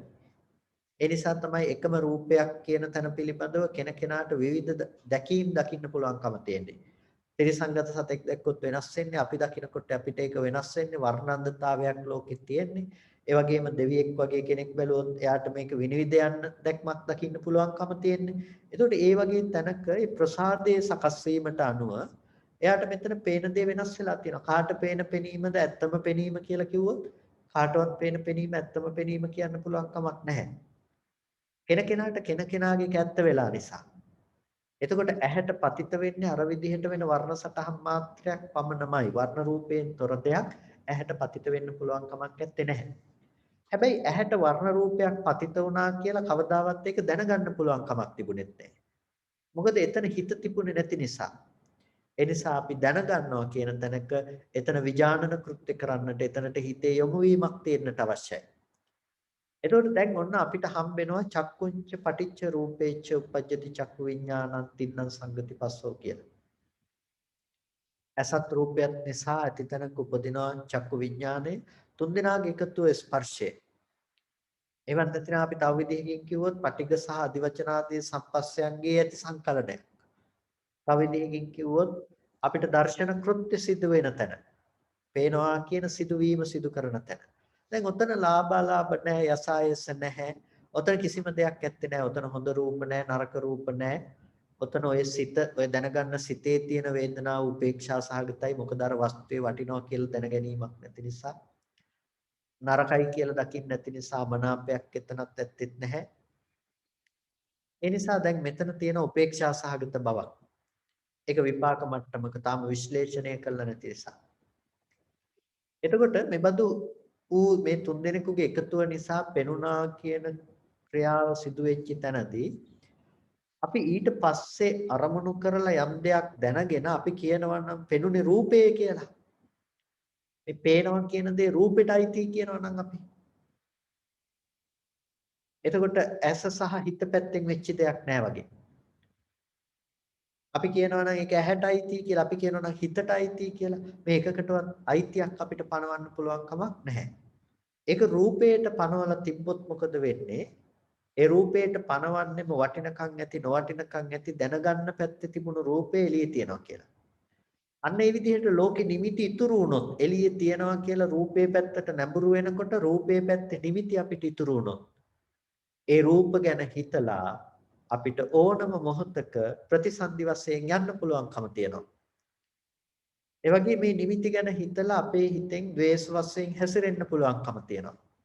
ඒ නිමිති ගැන හිතලා ලෝභ වශයෙන් මේ දේවල් වල හැසිරෙන්න පුළුවන්කම තියෙනවා. ලෝභ ද්වේෂ ආදී වශයෙන් අපිට මේ නිමිති අසුරු කරන්න පුළුවන්කම ලැබෙනකොට අපි අටලෝ දහමින් කප්පා වෙන මනසකට උරුමකම් කියපු අය බවට පත් වෙනවා. අපේ ජීවිතේ නිවීම කියන දේ ලබා නොගත් අය බවට පත් වෙනවා. ඒ නිසා තමයි අකම්පිත මනසක් උරුම කරගන්න ඕනේ නම් කෙනෙක් එයා නැති කළ යුතුයි ලෝකේ. ලෝකය කියන දේ තිබුණොත් ලෝකය අනුව දුවන අටලෝ දහම එයාට එනවම තමයි. ලෝකයා අටලෝ දහම අනුව යනවා, අටලෝ දහම ලෝකයා අනුව යනවා. මෙන්න මේ ලෝකය අනුව පෙරලෙන දෙයක් අටලෝ දහම කියලා කියන්නේ. අටලෝ දහම අනුව ලෝකයා පෙරලෙනවා. මේක නතර වෙන්නේ නැහැ. ඒ නිසා අපිට දැන් මේකෙන් කම්පා නොවන මනසක් හදාගන්න ඕනේ නම් අපිට සිද්ධ වෙනවා මේකේ ප්‍රධානම මූලය මේ කඩ ඇනේ ගලවලා ඉවත් කරන්න. ඒ කඩ ඇනේ තමයි ලෝකය කියලා කියන්නේ. ලෝකය කියලා කියන්නේ වෙන මොකක්වත් නෙමෙයි.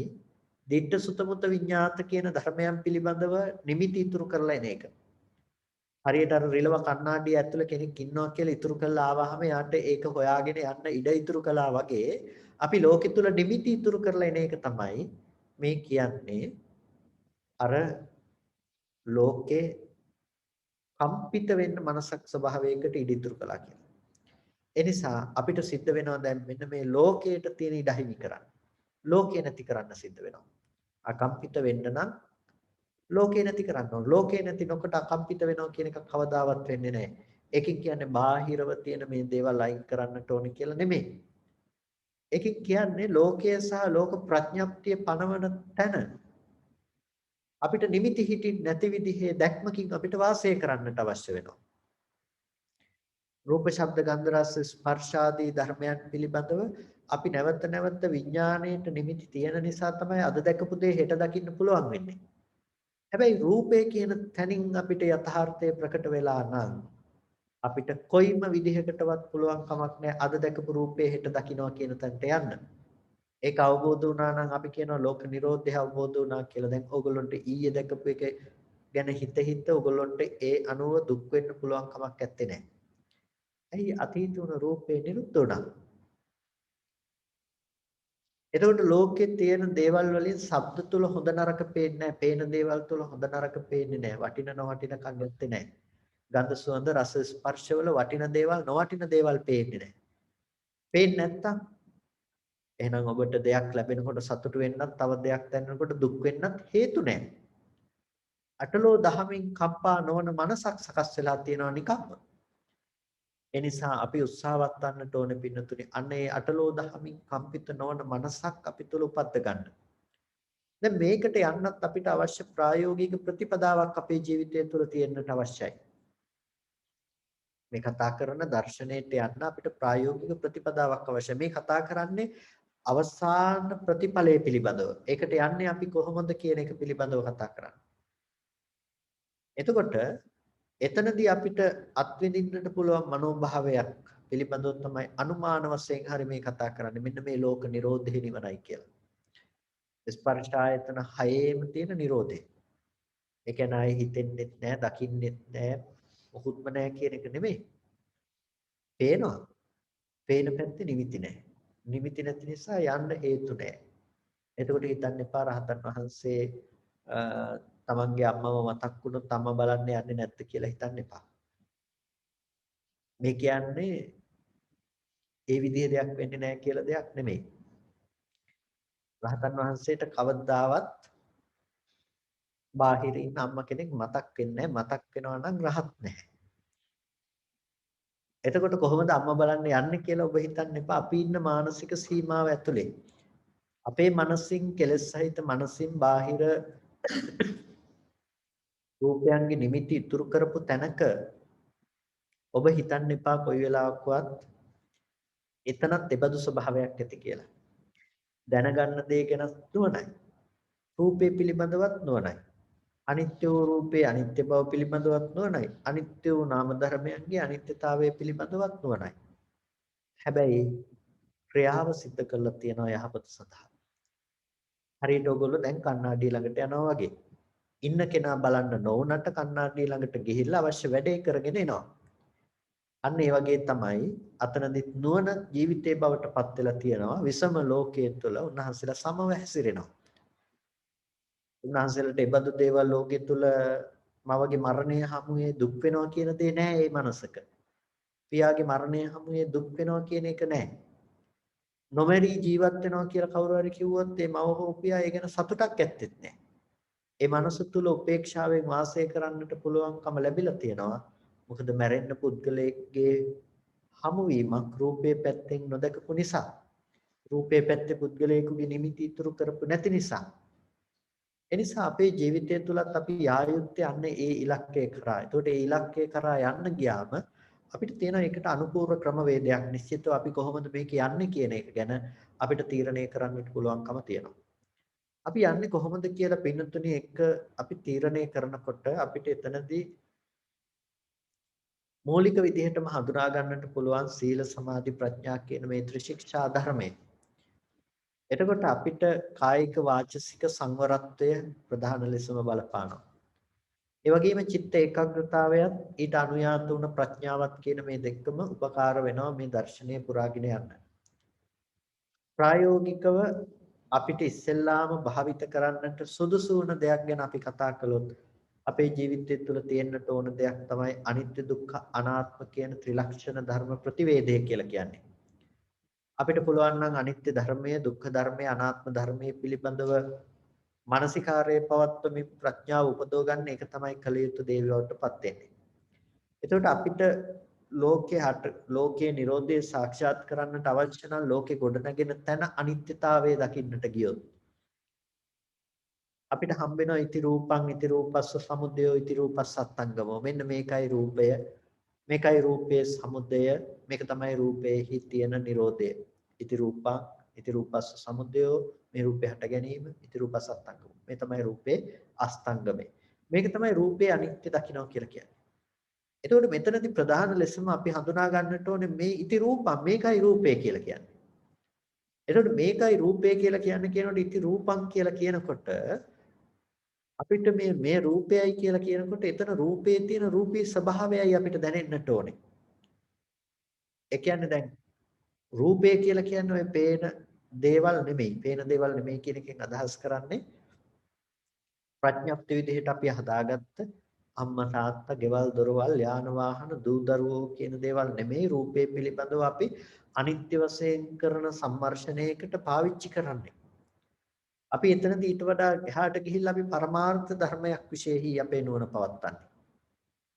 පරමාර්ථ කියනට වඩා බුත වූ ධර්මයක්, ඌ පරිදි වූ ධර්මයක් පිළිබඳව. එතකොට ඌ පරිදි වූ ධර්මයක් පිළිබඳව අපි මනස පවත්වනකොට අපිට පේනවා ඇහැට පැමිණෙන වර්ණ සටහනක් කියන එක. ඒක තමයි ඌ පරිදි දේ. වෙන්නේ ඒකනේ ඇහැට වර්ණ සටහනක් ඇති වෙනවා. සතර මහා ධාතු ඇසුරු කරගත්ත ඒ වර්ණ සටහනක් ඇහැට පතිත වීම සිද්ධ වෙනවා. එතකොට දැන් මේ වර්ණ රූපය කියන එක කොතනකටවත් අයිති දෙයක් නෙමෙයි. සත්‍යයක් පුද්ගලයෙක් විසින් කරපු දෙයක් නෙමෙයි. ඒකට කියන්නේ රූපය කියලා. ওই රූපය ඇතුලේ දැන් නානත්වයක් නැහැ. ලෝකෙ තුල සාමාන්‍ය මනසක් තියෙන කෙනාට ලෝකේ නානත්වයක් තියෙනවා. මේවා වටිනවා, මේවා නොවටිනවා, මේ අම්මා, මේ තාත්තා, මේ ගෙවල් දොරවල්, මේ යාන වාහන, මේ නානත්වයක් තියෙනවා. දැන් පළවෙනියටම අපි කල යුත්තේ ඉති රූපං, මේක රූපයයි කියලා හඳුනා ගන්නවා නම් අපි ඉස්සෙල්ලා රූපය හඳුනා ගැනීමේදී අර තියෙන නානත්වය අයින් කරලා අපේ මනස තුල ඒකත්වයක් උපදව ගන්නට අවශ්‍යයි. ඒකත්වයක් කියලා කියන්නේ අර නානත්ව සංඥාවට ප්‍රතිවිරුද්ධව ගිය දෙයක්. ඒකත්ව සංඥාවක්. ඒ ඒකත්ව සංඥාව තුළ පින්නතුනි අපිට පුළුවන්කම තියෙනවා මේක හොඳට නුවණින් සම්මර්ෂණය කරලා පිරිසිදු දකින්න. මෙතන තියෙන යථා භූත ස්වභාවය දකින්න. ූපරිදි ස්වභාවය. කොහොමද ඒකත්වයට අපිපත් වෙන්නේ? ඒකත්වය අපි උපදව ගන්න. ඒකට තමයි කායානුපස්සනාදී සතර සතිපට්ඨානයක තමන්ගේ මනස පවත්වන්න පුළුවන්කම තියෙන්නේ. එතකොට තමන්ට පේනවා සත්පුද්ගල නොවුණු පොදු මේ ධර්මයක පැවැත්මක් කියන එක. ඒක අපි කෙස්ටොම් නියදත් වශයෙන් බලන කෙනෙකුට ඒ විදිහේ ධර්මයක් විදිහට පේන්න පුළුවන්. පඨවි ආපෝ තේජෝ වායෝ වශයෙන් සතර මහා ධාතු විදිහට සම්මර්ෂණය කරනකොට මහා භූත රූප විදිහට පේන්නත් පුළුවන්. එතකොට අපිට එහෙනම් දකින්න වෙනවා මෙන්න මේ වගේ සතර මහා ධාතු ඇසුරු කරගත්ත තැනක ඇහැට පෙනුනේ වර්ණ සටහනක් නේ. එතකොට ලෝකේ සතර මහා ධාතු හෝ වර්ණ සටහන කියන එක තනින් අපිට හසු වෙනකොට ඇහැට පේන පැත්ත ගැන මේ කතා කරන්නේ. එතකොට ඒ බඳු තැනකින් අපිට හසු වෙනකොට මෙන්න මේක තමයි රූපය කියලා කියන්නේ. ඇහැට මොන විදිහකට ආවත් මොන තැනදී ආවත් වර්ණ රූපයක් පැමිණෙනවා මිසක කොයිම වෙලාවකවත් වෙනත් දෙයක් ඇහැට එන්නේ නැහැ. ඇහැට පැමිණෙන්නේ වර්ණ රූපේ පමණයි. ප්‍රසාදවත් බවට පතිත වෙන්නේ. එතකොට ඒ වර්ණ රූපය ඇහැට පතිත වෙන්න පුළුවන්කම තියෙන ආකාරය පිළිබඳව අපිට ඊට පස්සේ පුළුවන් මානසිකාරය කරන්න. එතකොට පළවෙනිම දේ තමයි පේන දේ ගැන කතා කරනවා නම් සතර මහා ධාතු සහ සතර මහා ධාතු ඇසුරු කරගත්ත වර්ණ රූපය. ශබ්දේ නම් ශබ්ද රූපේ, ගන්ධේ නම් ගන්ධ රස ස්පර්ශ කියන රූප පිළිබඳව අපිට හම්බ වෙන්නට ඕනේ. හැබැයි ඒක ඇතුලේ නානත්වයක් තියෙන්න බෑ. මේ රූපයයි කියලා අපිට දැනගන්න පුළුවන් වෙන්නේ අන්න ඒ විදිහට. එතකොට අපිට ඒකට හොඳ මානසිකාරයක් පවත්වන්න ඕනේ අද. මානසිකාරයේ නැතුව මෙනෙහි කිරීමක් එතන නැතුව කවදාවත් ඕක යථාර්ථවාදීව දකින්නවා කියලා නුවණින් සම්මර්ෂණය කරනවා කියලා කවදාවත් ඒක වෙන්නේ නැහැ. ඒ නිසා යථාර්ථවාදී දැක්මක් අපිට එතන තියෙන්නටම අවශ්‍යයි. එතකොට අපිට පේනවා පින්නතුනේ එතන හටගත්තු ධර්මයන්ගේ ඉතුරු නැතුව නැතිව යන ස්වභාවය අපිට ප්‍රත්‍යක්ෂ කරන්නට පුළුවන්කම තියෙනවා. ඒ කියන්නේ සමුදය කියන බව එතකොට අපිට දකින්න පුළුවන්කම තියෙනවා. මේ රූපයයි කියලා දැක්කනම් දැකපු රූපේ පිළිබඳව අපිට ඊට පස්සේ සමුදය දකින්න පුළුවන්. මෙන්න මෙහෙමයි මේක හටගත්තේ. ඒ වගේම මේ ධර්මයේ මෙතන නැති වෙලා යනවා. එතකොට අපිට පේනවා මේ වර්ණ සතහන මේ විදිහට පෙර නොතිබී හටගෙන ඉතුරු නැතුව නැති වෙන එකක්. ශබ්දේ පෙර නොතිබී හටගෙන ඉතුරු නැතුව නැති වෙන එකක්. ගන්ධ රස ස්පර්ශත් එහෙමයි කියලා අපිට දකින්න පුළුවන්. දැන් වෙනද නිමිති තිබුණ ලෝකේ හොඳයි නරකයි කියලා අපි නිමිති තිබුණ ලෝකේ දැන් නිමිති තියන්න තැනක් හම්බ වෙන්නේ අපිට හම්බ වෙන්නේ හේතු නිසා සකස් වෙන රූපයක් සහ හේතු නැති වෙනකොට නැති වෙන රූපයක්.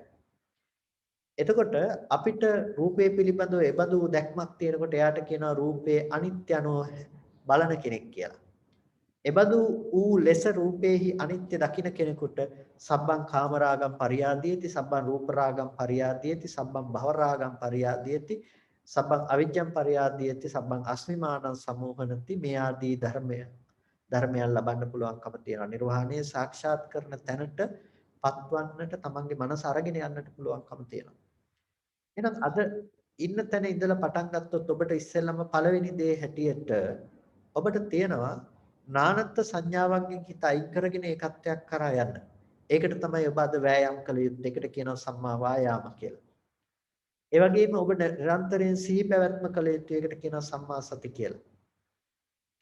එතකොට මේ වායාම සහ සතිය නැතුව මේක කරනවා කියන එක කවදාවත් සිද්ධ වෙන්නේ නැහැ. ඒ වායාමයේ සහ සතිය මේ මාර්ගය තුළ මේ ප්‍රතිපදාව තුළ ප්‍රධානම අංගයක් බවට පත් වෙන දෙයක්. එතකොට ඔබට ඒ ධර්ම කාරණාව පිළිබඳව නුවණ ඇති වෙන එකට කියනවා සම්මාදිට්ඨිය කියලා.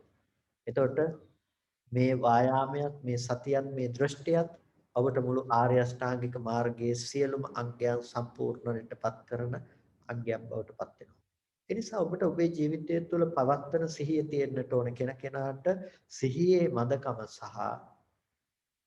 ඒ සිහි පැවැත්වීම කියන දේ නිවැරදිව කළමනාකරණය නොගැනීම මත මිසක සද්ධර්ම ප්‍රතිවේදයේ දුරස් වෙන්නේ වෙනත් හේතුවක් නෙමෙයි.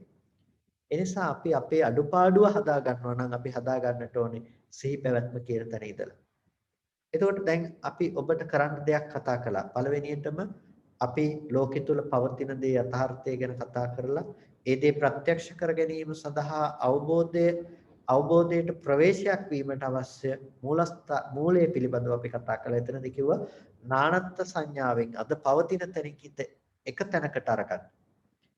එතකොට ඒකට පරිග්‍රහණය කිරීමේදී කායानुපස්සනාදිය තුල වෙන්නට පුළුවන් සතර මහා ධාතු අනුව බලමින් වෙන්නට පුළුවන්. ඔයගොල්ලන්ට පුළුවන් ඒ විදිහට ඒකත්වයක් ඇති කරගන්න තැනට ඔබේ මනස වඩන්න. ඒකට තමයි සිහිය සහ වෑයම තියෙන්නට අවශ්‍ය. එතකොට ඔයගොල්ලෝ දන්නවා දැන් අතෙන්ට යන්නයි මේක වැඩෙන්නේ කියලා ඒ තැන මේ සිහි නුවණේ පැවැත්ම තියෙනවා.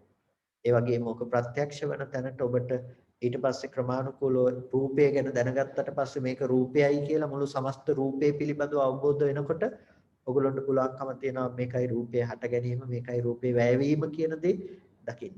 ඒ නිසා මේකට අනුපූර්ව විදිහට ප්‍රවේශ වෙලා මේ කාරණාව අවබෝධ කරගන්න මේක මේ ජීවිතේදීම කරන්න පුළුවන්කම තියෙන දෙයක්.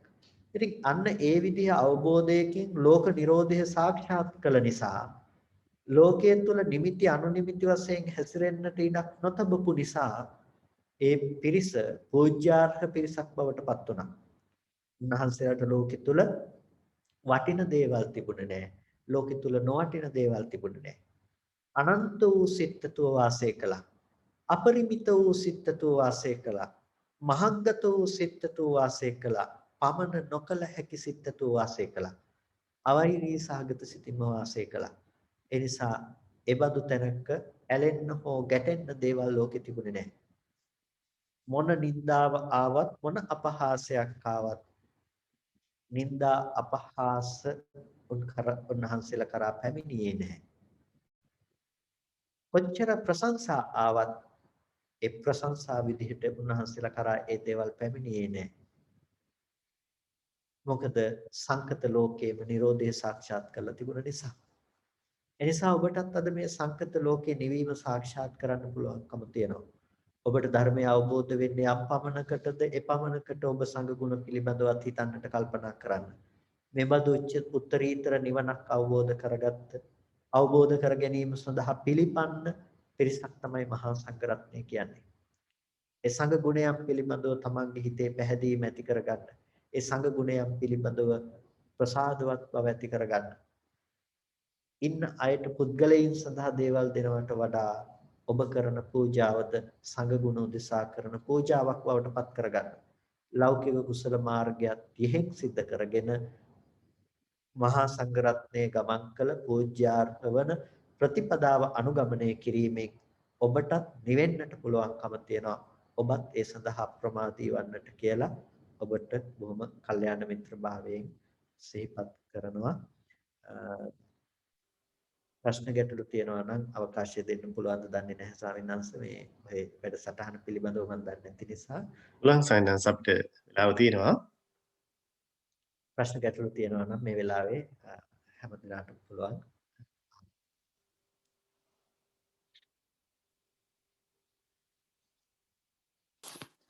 තිරුවන් සරණයි අවසරයි ස්වාමීන් වහන්සේ.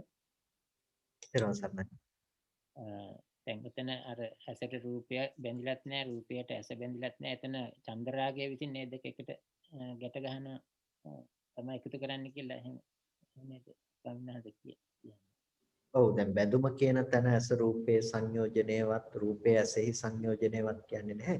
එතකොට දැන් අර එතන චන්ද්‍රාගය තමයි එතන බන්ධනයේ බවට පත් වෙන්නේ. ඒ කියන්නේ දැන් අපිට ඇහැට දැක්කේ බාහිර තියෙන රූපයමයි කියලා අපි අසුරු කරන්නේ චන්ද්‍රාගයේ යෙදෙන තැනින් තමයි. එතකොට දැන් ඇහැ දන්නේ නැහැ මම රූපේ දාගන්නවා කියලා රූපේ දන්නෙත් නැහැ මම ඇහැ කරා එනවා කියලා. එතන තියෙන වෙන් වශයෙන් මුල් අනාත්ම ධර්මතා ටිකක් ඒ අනාත්ම ධර්මතාවයේ ඇති තැනකම අපි මේ විදිහේ පුද්ගල සංඥාවන් උපදෝගෙන තියෙනවා. ඒ නිසා එතනකොට චන්ද්‍රාගය කියන දේ නිසාම මිසක මේ දේවල් වල බැඳීම කියන අභ්‍යන්තර බාහිර බෙදීම ආදී පවා පේන්නේ වෙනත් දෙයක් නිසා නෙමෙයි. ඒ නිසා එතන බන්ධනයේ බවටපත් වෙන්නේ ඒ චන්ද්‍රාගය කියන දේ. ස්වාමීන් වහන්සේ ඒත් එක්ක මේ එතකොට දැන් ඔය අරමුණක් ගැටුණාම ඒකෙන් අර තින්න සංගති පස්ස වෙලා එතන පස්සය සමුදයයි පස්සයයි පස්සට සමුදයයි එක මැද තියෙන පස්ස නිරෝධය කියන එක අපිට පේන්නේ නැහැ තණ්හාව නැති සිප්පණිය විසින් මේක වහලා දානවා කියන්නේ. එහෙම නේද එතන අපි අරගෙන බලනකොට එතනදී ස්පර්ශය කාන්තයක් ස්පර්ශ සමුදය එක්කාන්තයක් ස්පර්ශ නිරෝධය කියන දේ අපි දකින්න යනකොට ස්පර්ශ නිරෝධය මෙතයි කියන එකේදී ස්පර්ශය කියන දේ අපි කොටස් දෙකකින් කතා කරනවා පටිඝ සම්පස්සාදී වචන සම්පස්සාදී වශයෙන්.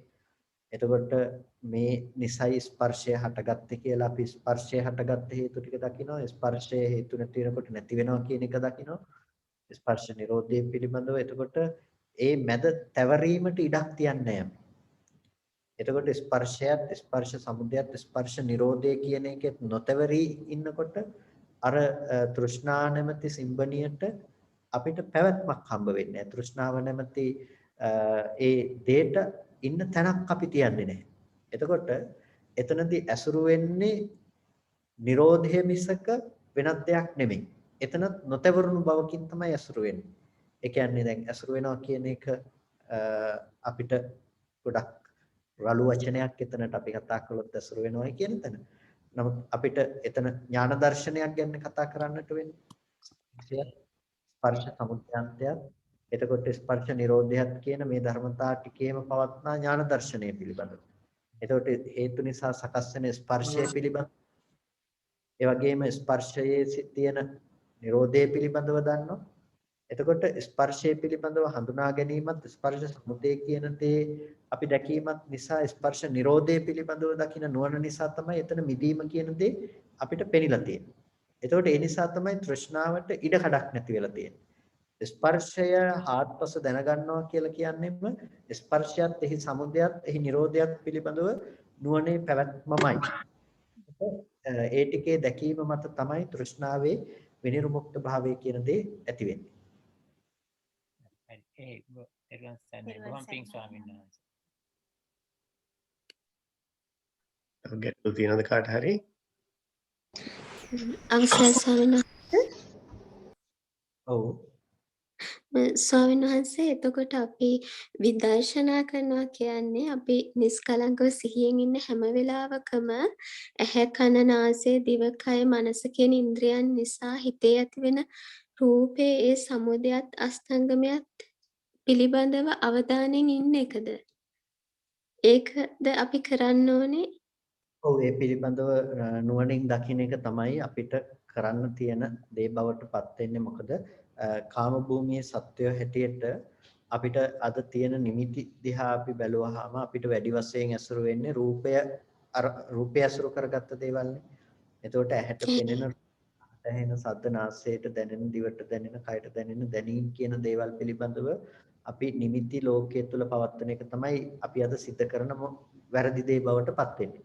නිසා ඒ බඳු වැරදි නොවන විදිහට තමයි අපි සිහිනුවන පාවිච්චි කරන්න ඕනේ.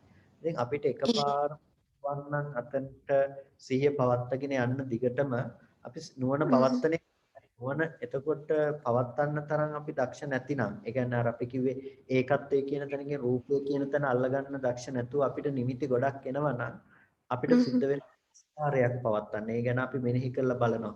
අරමුණක් අරගෙන ඒ අරමුණේ ඇතුළට අපි ගිහිල්ලා බලනවා මේ රූපේ යථාර්ථ වශයෙන්ම වෙන්නේ මොකද්ද කියන සිද්ධිය පිළිබඳව අපි නුවණින් බලනවා. එතකොට අපිට පේනවා මේ විදිහට හට වෙන දෙයක් කියලා.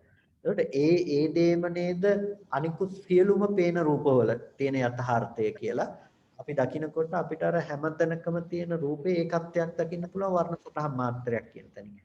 අන්න එතකොට මේ රූපෙට හටගෙන නිරුද්ධ වෙන්නේ කියලා අපිට මානසිකාරය තුළින් නුවණ පවත්වන්න පුළුවන්කම තියෙනවා. මනස නුවණ අඩු වෙනකොට ආපහු මානසිකාරයට ඉඩකඩ වැඩි කරනවා. එතකොට මේ විදිහට මේ අපිට සිහිය සහ නුවණ කියන එක තුළ අපි පාවිච්චි කළ යුතු වෙන්නේ. එතකොට ස්වාමීන් වහන්සේ ආශ්‍රව කියන එක එතනට ගලපන්නේ කොහොමද ස්වාමීන් වහන්සේ? දැන් ආශ්‍රව ෂය වුණාම රහතන් වහන්සේ කෙනෙක් බවට පත් වෙනවා එහෙම කියලා කියනවනේ ඒක ගලපන්නේ කොහොමද එතනට? ආශ්‍රව කියලා කියන්නේ අපි ඇති කරගත්ත පුරුදු ප්‍රධාන වශයෙන් අපි කතා කළොත් එහෙම පොදුවේ. එතකොට අපිට ආශ්‍රවයේ ප්‍රධාන වර්ගීකරණය දිහා බලනකොට අපිට පේනවා කාමාශ්‍රව, භවශ්‍රව, ditthාශ්‍රව, අවිජ්ජාශ්‍රව කියලා ආශ්‍රව විදිහට අපිට දකින්න පුළුවන්කම තියෙනවා. කාම වශයෙන් අද අපි ඇසුරු කරගත්ත ලෝකයේ ගැන තමයි අපි මුලින් කතා කළේ. ඒ කියන්නේ රූපයේ පැත්තේ සැප දුක ආදී දේවල් පවතිනවා කියලා රූපය ඇසුරු කරගත්ත මනෝභාවය කාමාශ්‍රවයේ බවට පත් වෙනවා. එතකොට දැන් ඒ අපේ කැමැත්ත චන්දරාගයේ කාමයේ පැත්තටම නැඹුරු වෙන්නේ අපිට රූපයේ පැත්තෙන්ම කැමැති දේවල් පේන්නේ ශබ්ද ගන්ධ රස ස්පර්ශ පැත්තෙන්ම කැමැති දේවල් කරා අපි නැඹුරු වෙන්නේ ඒ තියෙන ආශ්‍රවය නිසා තමයි ඒ නැඹුරු වීම තියෙන්නේ. දැන් අර විදිහට සාක්ෂාත් කරනකොට නැති වෙන්නේ මොකද්ද? ආශ්‍රව ධර්මතා තමයි ටික ටික ගෙවිලා යන්නේ. අපිට රූප පැත්තේ දැඩිව බැසගෙන තිබීම තිබ්බනම් ඒ දැඩිව බැසගත්තකම මුලින්ම අඩු වෙලා යනවා. ඊට පස්සේ සියුම්ම සිටින ආශ්‍රව ඉවත් වෙන්න පටන් ගන්නවා. ඒකට ඒ ස්තර ඒ මට්ටම් වලින් අයින් වෙන්න පටන් ගත්තාම අර ලෝකයේ ඇත්ත වෙච්ච කමෙන් අපිට ලෝකේ සාරවත් කියලා ගන්න කම කාමාශ්‍රවයේ පැත්ත අපිට අයින් කරගන්න පුළුවන්කම තියෙනවා. ඒකට ලෝකයේ අපිට ආශ්‍රවයක් තිබුණා නම් දැකීම අනුව යන ආශ්‍රවයක් දර්ශනය වෙනස් කරන ආත්ම සාගත දෘෂ්ටි ඇති කරන දෙයක් තිබුණා නම් මේ ආත්මයක් යනවා අස්සරේ ඉඳලා අතීතයේ ඉඳලාම තිබුණ දේ මෙතෙන්ට ඇවිල්ලා තියෙනවා මේ රූපය අසුරු කරගෙන මේක අනාගතයටත් යනවා මේ විදිහේ දෘෂ්ටි තිබුණා නම් රූප වේදනා සංඥා සංකාර විඥාන ආදී අසුරු කරගෙන ඒ දෘෂ්ටිය දුරු හේතුඵල ධම දකින්න තැනට දිට්ඨාශ්‍රවයත් එතකොට යම් ඒක තුළම හේතුඵල ධම ප්‍රත්‍යක්ෂ කරන්නට පුළුවන්කම තියෙනවා. ඒතකොට ඒ නිසා අපිට ආශ්‍රව ධර්මතා ගෙවීමට යනවා සම්පූර්ණම අරිහත් මාර්ගයෙන්. එතකොට සෝතාපන්න ඵලයෙන් ditthාදී ආශ්‍රව ධර්ම සහ තදනුවත් කෙලෙස් ඒකත් එක්ක එකට යන කෙලෙස් ටික ඔක්කොම නැති වෙලා යනවා. එතකොට මේ විදිහට අපිට දකින්න පුළුවන්කම තියෙනවා මේ මාර්ගඵල මට්ටම් වලින් ආශ්‍රව ධර්මතාවයන් ගෙවි යන ආකාරය.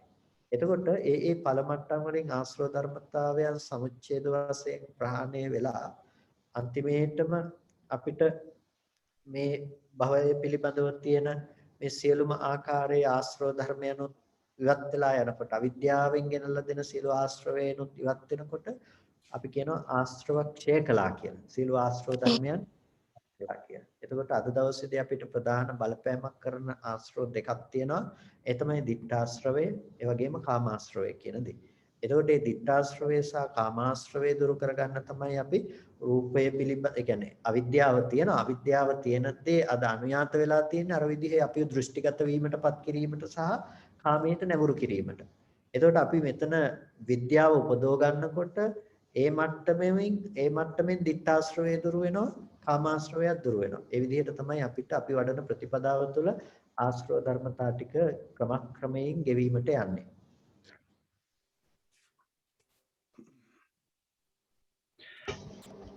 ස්වාමීන් වහන්සේ දරුවන් සන්නයි මට තව එක ප්‍රශ්නයක් අහන්න ඉඩ තියෙනවා සංගීත ස්වාමීන් වහන්සේ. ඔව් අහන්න දැනුස් ගන්න පුළුවන් අපේ ස්වාමීන් වහන්සේ අවසරයි.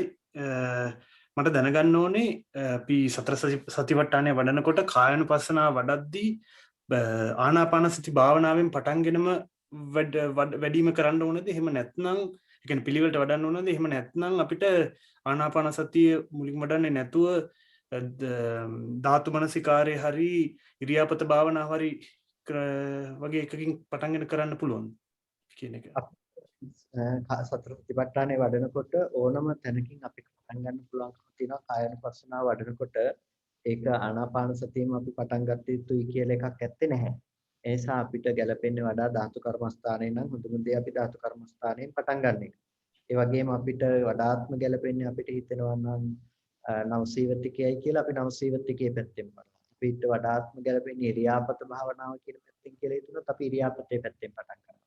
ඒක අපිට ගැළපෙන දේ සහ හිත වඩන්න පහසු වෙන ක්‍රමයේ මිසක ඒකෙන් මේ පිළිවෙලට ඔක්කොම කරගෙන යා යුතුයි කියන තැනක් එතන නැත්තේ නැහැ. ඒක කරන්නේ අධීර සඳහා. එහෙමයි. බොහොම පිං සම්මාස. සොයින්වාස මට ගැටලුවක් තියෙනවා. දැන් අපි බාහිර රූපයක් නිසා අපි තුල ඇතිවෙන වර්ණ සටහනේ ඇතිවීම නැතිවීම අපිට තේරුම් ගන්න පුළුවන්. හැබැයි මට තියෙන ප්‍රශ්නේ ඔය වර්ණ සටහනට මුල් වෙච්ච බාහිර රූපය තමයි මම අල්ලගෙන ඉන්නේ. දැන් එතකොට ඒකේ වර්ණ සටහන නැති වෙලාවටත් ඒ බාහිර රූපේ තියෙනවා. දැන් අපි ඒ අර්ථයෙන් තමයි අපේ යාන වාහන, දරුවෝ, ඔය දේවල් අපි අල්ලගෙන ඉන්නේ. මට තියෙන ප්‍රශ්නය ඇත්තටම බාහිර රූපය කියලා එකක් තියෙනවද? එහෙම නැත්නම් ඒ අපි විසින් ඒක හුදු නිර්මාණය කරගත්ත දෙයක් පමණක්ද? ඒකනේ චුට්ටක් විස්තර කරලා දෙන්න පුළුවන්ද සායනවාස? ඔව්. මේ තම වැදගත් ප්‍රශ්නයක් බොහෝ දෙනෙකුට ඇති වෙන සහ තියෙන ප්‍රශ්නයක් තමයි මේ බාහිර ඔය තියෙන ප්‍රශ්නේ. එතකොට රූපේ තියෙනවද නැද්ද කියලා ඇති වෙන ප්‍රශ්නේ. මේකෙදී අපි බුදුරජාණන් වහන්සේ අපිට දේශනා කරන විදිහ සහ ඒ පරියාය අනුව අපි මේක විමසලා බලන්න ගියොත් අපිට කතා කරන්න පුළුවන් තියෙන්නේ. දැන් ලෝකේ තියෙනවද දැක්වහම බුදුරජාණන් වහන්සේ දෙන උත්තරේ ලෝකේ නැද්ද කියන දේ අහුවාම දෙන උත්තරේ මොකද්ද කියන දේත් එක්ක බුදුරජාණන් වහන්සේ කොයි වෙලාවකවත් ව්‍යාපෘත කරන්නට ගියේ නැහැ ලෝකේ තියනවාද කියලා. වගේම ලෝකේ නැහැ කියලා ව්‍යාපෘත කරන්නට ගියෙත් නැහැ. ඒකට දැන් අද සාමාන්‍යයෙන් අපිට විග්‍රහයන් තුල දකින්නට පුළුවන්කම තියෙනවා ලෝකේ මෙබඳු වූ රූප බාහිර තියෙනවාමයි කියන්නේ. දැන් ඇස් සමුවට නොපැමිණියත් දැන් අපි පිටිපස්සේ තියෙන රූපේ තියෙනවා කියලා අපි හිතනවා. එතකොට ඒක හුදු අපේ දැන් පරිකල්පනයක් විතරයි. පරිකල්පනයක් කියන්නේ අපි හිතන දෙයක් විතරයි ඒක. ඒක කවදාවත් ප්‍රත්‍යක්ෂය නෙමෙයි. ඒක දැන් වෙන දේ නෙමෙයි. අපිට බුදුරජාණන් වහන්සේ දේශනා කරන ධර්මය අපි තේරුම් ගත යුත්තේ තමාට ලෝකයේ හසු වෙන තැනින්. එතකොට දැන් අපිට රූපය හැම වෙලාවකදීම හසු වෙන්නේ මේ ඇහැට වර්ණ සටහනක් දකිනකොට දැන් මේ වර්ණ රූපය ගැටෙනකොට එතන ඇති වෙන සිතත් එක්ක තමයි අපිට ඒ රූපය දකින්න පුළුවන්කම තියෙන්නේ. එතකොට දැන් රූපය දකින්නවා කියලා කිව්වට අපි ඇත්තටම දකින්නේ ඇහැට ආපු වර්ණ සටහන් මාත්‍රේ. එතකොට ඒ වර්ණ සටහන් මාත්‍රය අර මුලින්ම අපි කියපු මේ මහත්මයා පැහැදිලි කරපු තැන ඒ ටිකේදී අපිට පේන දේම තමයි අපිට රූපය ගැන තියෙන එකම දැනුම් පද්ධතිය බවට පත් වෙන්නේ. එතකොට හිතන්නකෝ ඔය රූපේ නිමිත්ත නැත්තම් ඔය ඉදිරිපස්ස තියනවා කියලා අපි හිතන මේ නිමිත්ත නැත්තම් අපි ගත්ත නිමිති ටික අපිට නැති වෙලා නම් බාහිර තියෙන බවට අපිට පසුපසක් තියෙන්න විදිහක් නැහැ. අපිට ගෙවල් දොරවල් තියනවා කියන එක පණවන්න තැනක් නැහැ. අපි ඒක පණවන්නේ හැම වෙලාවකදීම එළියේ පැත්තේ නිමිති ටික අපි ඉතුරු කරලා තියෙන නිසා. ඒ පැත්තේ රූපේ පවතිනවා කියලා ඉතුරු කරගත්ත නිසා.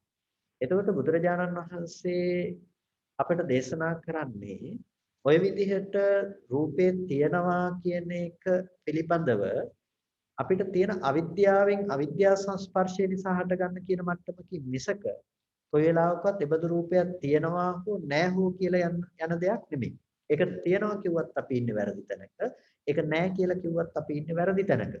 බුදුරජාණන් වහන්සේ පුප්ප සූත්‍රයේදී දේශනා කරනවා මහණෙනි නුවණැත්තන් විසින් යම් රූපයක් තියනවා කියලා කියනවා නම් ඒ බඳු වූ රූපය මමත් ඇතයි කියලා කියනවා. ලෝකේ යම් කිසි කෙනෙක් යම් රූපයක් නැතයි කියලා කියනවා නම් ඒ බඳු රූපය මමත් නැතයි කියලා කියනවා නුවණැත්තන් විසින්. එතකොට මහණෙනි අනිත්‍ය වූ සංකත වූ රූපයක් ඇතයි කියලා නුවණැත්තෝ කියන නිසා කියනවා මමත් ඒ බඳු රූපයක් ඇතයි කියලා කියනවා. ලෝකේ නিত্য වූ රූපයක් නැතයි කියලා ලෝකේ නුවණැත්තෝ කියනවා. මමත් මේ නিত্য වූ රූපේ නැතයි කියලා කියනවා. බුදුරජාණන් වහන්සේ මේ විදිහට දේශනා කරනවා. එතකොට අපිට එතන දකින්න පුළුවන්කම තියෙනවා ලෝකේ අනිත්‍ය වූ රූපයක් ගැන කතා කරනකොට බුදුරජාණන් වහන්සේ රූපයේ අනිත්‍ය ලක්ෂණය පෙනෙන්නේ රූපයේ හටගන්න නිසානේ. එතකොට රූපේ නැහැ කියලා කියන්න ගියොත් එතකොට එතනදි ගැටලුවක් තියෙනවා හේතු ටික නිසා හටගන්නේ මොකක්ද කියන ගැටලුව. එතකොට ඒ ටික නැති වෙනකොට නැති වෙන නිසා ඒක තියනවා කියන්න ගියොත් ප්‍රශ්නයක් තියෙනවා. ඒ නිසා බුදුරජාණන් වහන්සේ කොයි වෙලාවකවත් ව්‍යාකෘත කරන්න ගියේ නැහැ. එළියේ රූපේ තියනවද නැද්ද කියලා. මොකද අපිට කෙලෙසේ ඇති වෙන්නේ රෝගේ තියනවද නැද්ද කියන ප්‍රශ්නේ මත නෙමෙයි. අපිට ප්‍රශ්නේ තියෙන්නේ ඔය අපිට තියෙන ලෝකයේ රූපේ තියනවා කියලා කිව්වත් නැහැ කියලා කිව්වත් ඔය දෙකම ඇති වෙන්නේ එක තැනක. ඔතනද අපිට ඇති වෙන්නේ අපි ඇහැට වර්ණ සටහනක් ගැටුණට පස්සේ ගැටුණ තැනදී එතනට හිතත් යොමු වෙලා දැනගත්ත තැන තිබුණ නිමිති ටික එළියේ ඉතුරු කරලා නම් ඉතුරු කරපු තාක් කාලයක් අපිට පුළුවන්කම තියෙනවා එබඳු ලෝකයක් ගැන කල්පනා කරලා බලන්න. ඒ නිසා අපිට පසුපස දැන් නොපෙනුනත් අපි පසුපස පිළිබඳව කල්පනා කරන්නේ අපි දැකපු දේවල් අනුසාරයෙන් තමයි දැන් කල්පනා කරන්නේ. ඒක අපි දකින දේ නෙමෙයි. ඒ නිසා තමයි මම මේ පැත්ත බලාගෙන ඉන්නකොට මේ පසුපසින් තියෙන දේ මට පේන්නේ නැති වෙනකොට ඒක පාට කරලා තිබුණොත් මම ඒක නොදක මම හිතන්නේ කලින් තිබුණ දේ කියලා. මොකද මම ඇසුරු කරන්නේ සංඥාවක්. ඒ අර රූප නිමිත්ත තමයි ඇසුරු කරන්නේ. ඒකට අපි හැමදාම ගොඩක්ම අවස්ථාවකම ඇසුරු කරන්නේ රූපේ ඇසුරු කරනවා කියලා අර උපදවා දෙන නිමිත්ත තමයි අපි ඇසුරු කරන්න පුරුදු වෙලා තියෙන්නේ. අපි නිමිති අනුනිමිති වශයෙන් හදාගත්ත ලෝකය. තව දෙයකින් කිව්වොත් සංකල්පමය වශයෙන් ගොඩනගපු ලෝකය තමයි අපි පවතින බවට අද ඇසුරු කරන්නේ. එනිසා ලෝකය තියනවා කියලා යමක් කියනවා නම් එයාට ලෝකෙ තියෙනවා. ඒ ලෝකෙ තියෙන්නේ එබඳු ලෝකයක් ඔහුට තියෙනවා. මොකද එබඳු සංකල්ප ටිකක් ඔහුට තියෙන නිසා එබඳු සංකල්ප ටිකකින් පෙන්වා දෙන ලෝකයක් ඔහුට තියෙනවා. ඔහුට ඒ ලෝකෙ තියෙනවා නම් එබඳු සංකල්ප සහිත ලෝකයේ තුල වෙනස් වීම වෙනකොට ඔහුගේ සංකල්පනාව අනුව රුචි අරුචිකම් තියෙන නිසා ඒක වෙනස් වෙනකොට එයාට දුක එනවා. එතකොට යම් කිසි කෙනෙකුට නිමිති වල පැනවීමක් නැත්නම් එබඳු සංකල්ප රූප පවත්වන්න සංකල්ප ලෝකවලට පවතින තැනක් නැහැ. එතකොට එයා ලෝක නිරෝධය සාක්ෂාත් කරලා කියනවා. එහෙනම් මේක හරියට ප්‍රොජෙක්ටර් එකකින් විත්තියකට යම්කිසි මතු පිටකට පෘෂ්ඨයකට අපි ප්‍රොජෙක්ෂන් එකක් කරනවා. යම්කිසි එතෙන්ට ආලෝකයක් නිකුත් කරනවා. එතකොට අපිට චිත්‍රපටියක් වෙතන දකින්න පුළුවන්කම තියෙනවා මේ මතු පිට.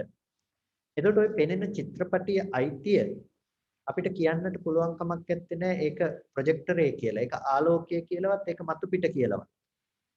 එතකොට මේක මේ ටිකේ වැයවීම අනුව අපිට පෙනෙන දෙයක් මිසක මේක එකකටවත් අයිති කියලා අපිට මේකේ නිමිති ටික නැති වුණොත් අපිට මේක පණවන්න තැනක් නැති වෙනවා. ඒ නිසා තමයි රූප නිරෝධය, ඇහැ නිරෝධය, චක්කු විඥානයේ නිරෝධය කියන මේ නිරෝධය ගැන බුදුරජාණන් වහන්සේ දේශනා කරන්නේ.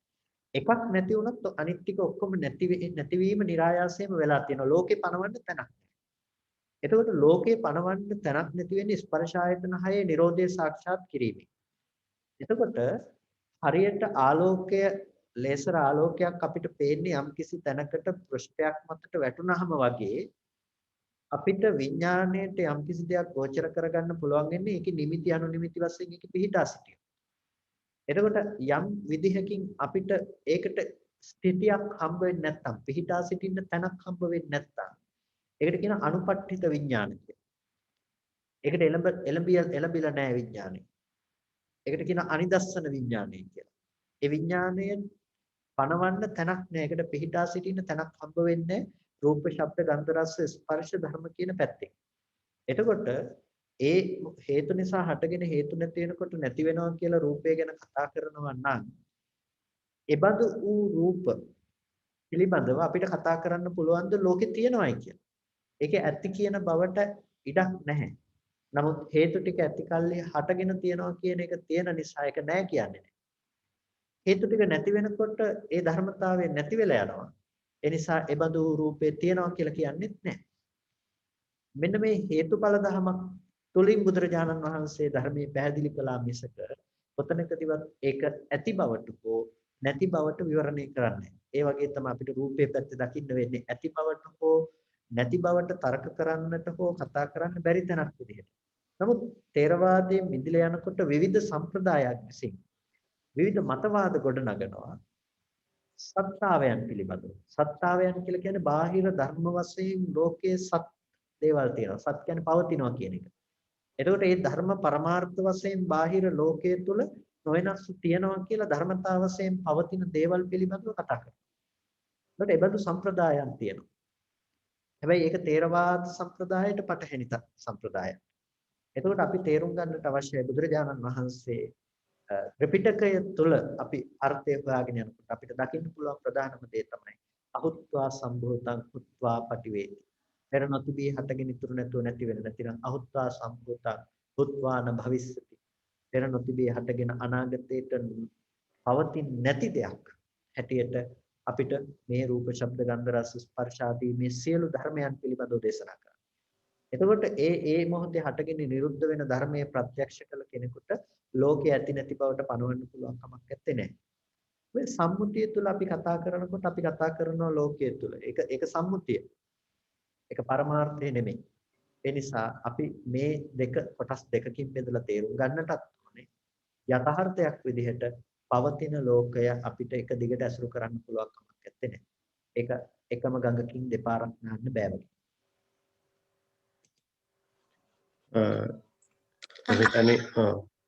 ප්‍රශ්නයක්. සවිනහස තව ප්‍රශ්නයක් අහන්න පුළුවන්ද?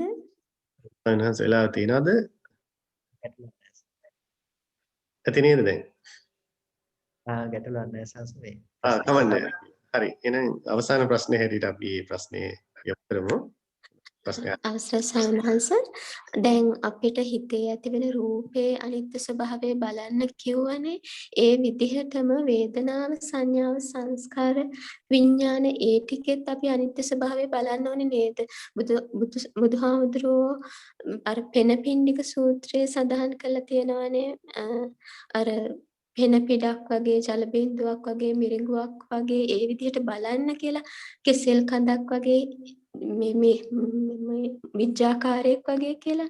එතකොට අපි මොහොතින් මොහොතට සිද්ධ වෙන, ඒ කියන්නේ ඇහෙන් කනෙන් නාසයෙන් දිවෙන් කයෙන් සහ මනසෙන් ඇතිවෙන රූප වේදනා සංඥා සංස්කාර විඥානයන්ගෙත් ඒ විදිහට අනිත්‍ය ස්වභාවය දකින්න ඕනේද ස්වාමීන් වහන්සේ? ඒක ප්‍රැක්ටිස් එකේ තියෙන්න ඕනේද අපි ඒකේ? ඔව් ඇත්තටම අපි දකින්න අවශ්‍යයි. ඒකෙදී දැන් ප්‍රධාන වශයෙන්ම අපිට තියෙන රූපය අනුව සංයෝජන මට්ටමක් නිසා අපි රූපයට මූලිකත්වයේ දීලා කතා කරනවා.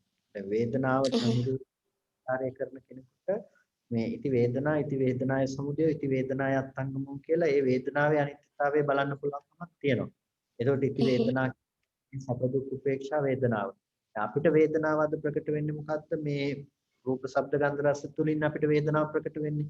ඒ විදිහට මෙයා වේදනා කියන ධර්මයේ තියෙන ලක්ෂණය යා තේරුම් ගන්නවා. ඉති වේදනාව කියනකොට එයා වේදනාව කියන අර වේදනා ත්‍රිවිධ වේදනාව විදිහට තේරුම් අරගෙන ඊට පස්සේ ඉති වේදනාය සමුදය කියනකොට එයාට පේනවා ස්පර්ශ සමුදය නිසා වේදනා සමුදය වෙන ආකාරය, ස්පර්ශ නිරෝධයෙන් වේදනා නිරුද්ධ වෙන ආකාරය.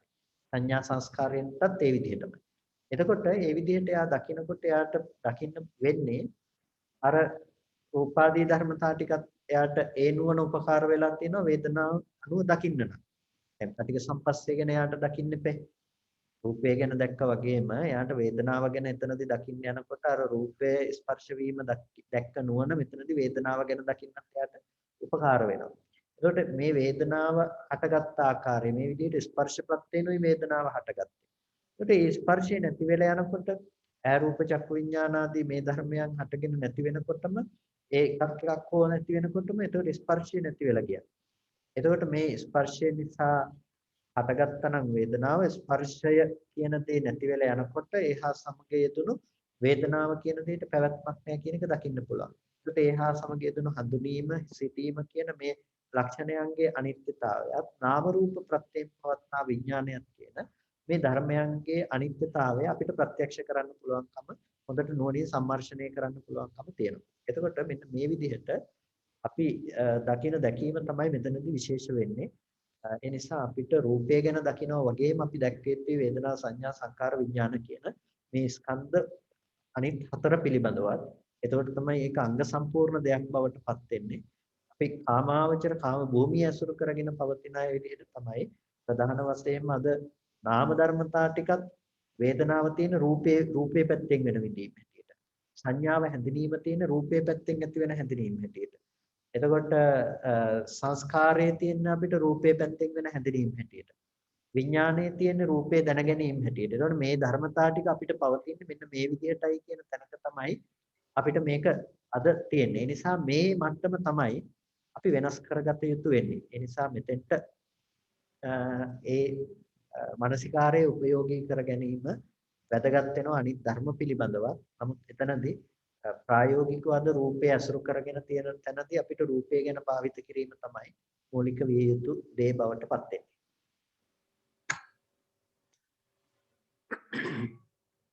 එහෙනම් අපේ ගෞරව ස්වාමීන් වහන්සේ මම හිතන්නේ ගිහි පැවිදි අපි කාටත් එක ලෙස අපේ සත්‍ය අවබෝධයට නිවන් මඟට අතිශයින් උපකාර වන තාම වටිනා හරවත් ධර්ම දේශනාවක් අපේ ස්වාමීන් වහන්සේ විසින් සිදු කරන්න තිබුණා. ඉතින් අද ග්‍රේට් ලේක්ස් බෞද්ධ විහාරයේ බක්මස පුරපසළොස්වක පොහෝ දිනය නිමිති කරගෙන අප කෙරෙහි අනුකම්පාවෙන් කරුණාවෙන් මේ ධර්ම දේශනාව සඳහා සිදු කළ ආරාධනය පිළි අරගෙන මේ ධර්ම දේශනාව සිදු කිරීම පිළිබඳව අපි කවුරුත් මේ අවස්ථාවට සම්බන්ධ වෙන Zoom තාක්ෂණය ඔස්සේ Facebook page එක හරහා අපත් සමග සම්බන්ධ වෙන සියලු දෙනා වෙනුවෙන්ම අපි ස්වාමීන් වහන්සේට අපි ස්තුතිවන්ත වෙනවා, ආශිර්වාද කරනවා, පින් අනුමෝදන් කරනවා. මේ ධර්ම ශ්‍රවණේනොත් අප ජීවිත පුරාම සිදු කරගෙන තිබෙන සියලුම පින්වල කුසල්වල ආශිර්වාදයෙන් ඔබ වහන්සේට නිදුක් නිරෝගී සුව දීර්ඝායුෂ සම්පත් සැලසේවා. සිදු කරන මේ උතුම් ශාසනික කර්තව්‍යයන් සිදු කරන්නට තව තවත් ශක්තිය ධෛර්ය වාසනාව ආශිර්වාද හිමි වේවා.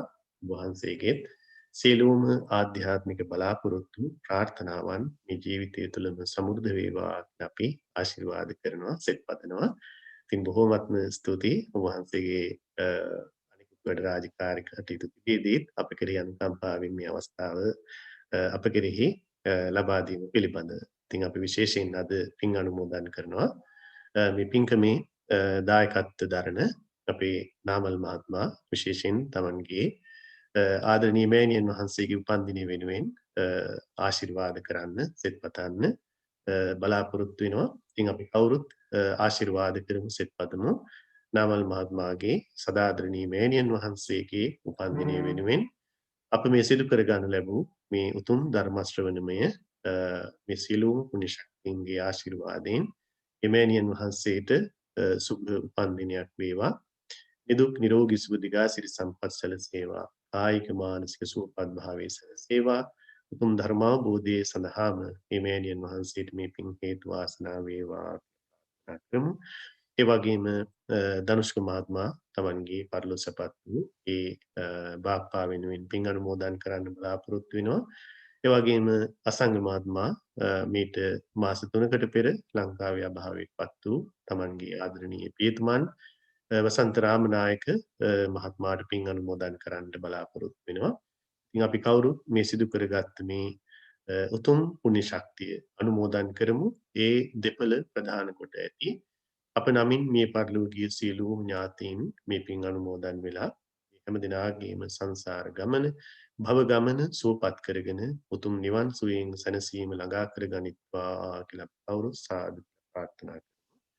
එමනම් මේ අවස්ථාවට සම්බන්ධ වුණු ඔබ සෑම සිළු දෙනාටමත් ඒ ගෞරවනීය ස්වාමීන් වහන්සේටත් උතුම් ධර්ම අවබෝධය සඳහාම මේ පින් හේතු වාසනා වේවා කියලා ප්‍රාර්ථනා කරමින් අපි මේ විශේෂ ධර්ම දේශනාව මෙතකින් අවසන් කරනවා. ආත්ම පෙරවන් සරණයි. අවසරයි අපේ ස්වාමීන් වහන්සේ. බොහොම පිං. සියලු දෙනාටයි අපේ ගෞරවනීය ස්වාමීන් වහන්සේලාට නිවනින් සැනසීම පිණිස මේ සියලුම කුසල ශක්තිය හේතු පාරමිතාවක් වේවා කියලා අපි ආශිර්වාද කරනවා. දැන් හැම දිනකටම තෙරුවන් සරණයි. සාදු. තෙරුවන් සරණයි අපේ බොහොම හොඳ ධර්ම දේශනා. තෙරුවන් හරි හොඳ සරණයි ධර්ම ස්වාමීන් වහන්සේ. දේශනාවක් හරි. තෙරුවන් සරණයි ස්වාමීන් වහන්සේ. තෙරුවන් සරණයි.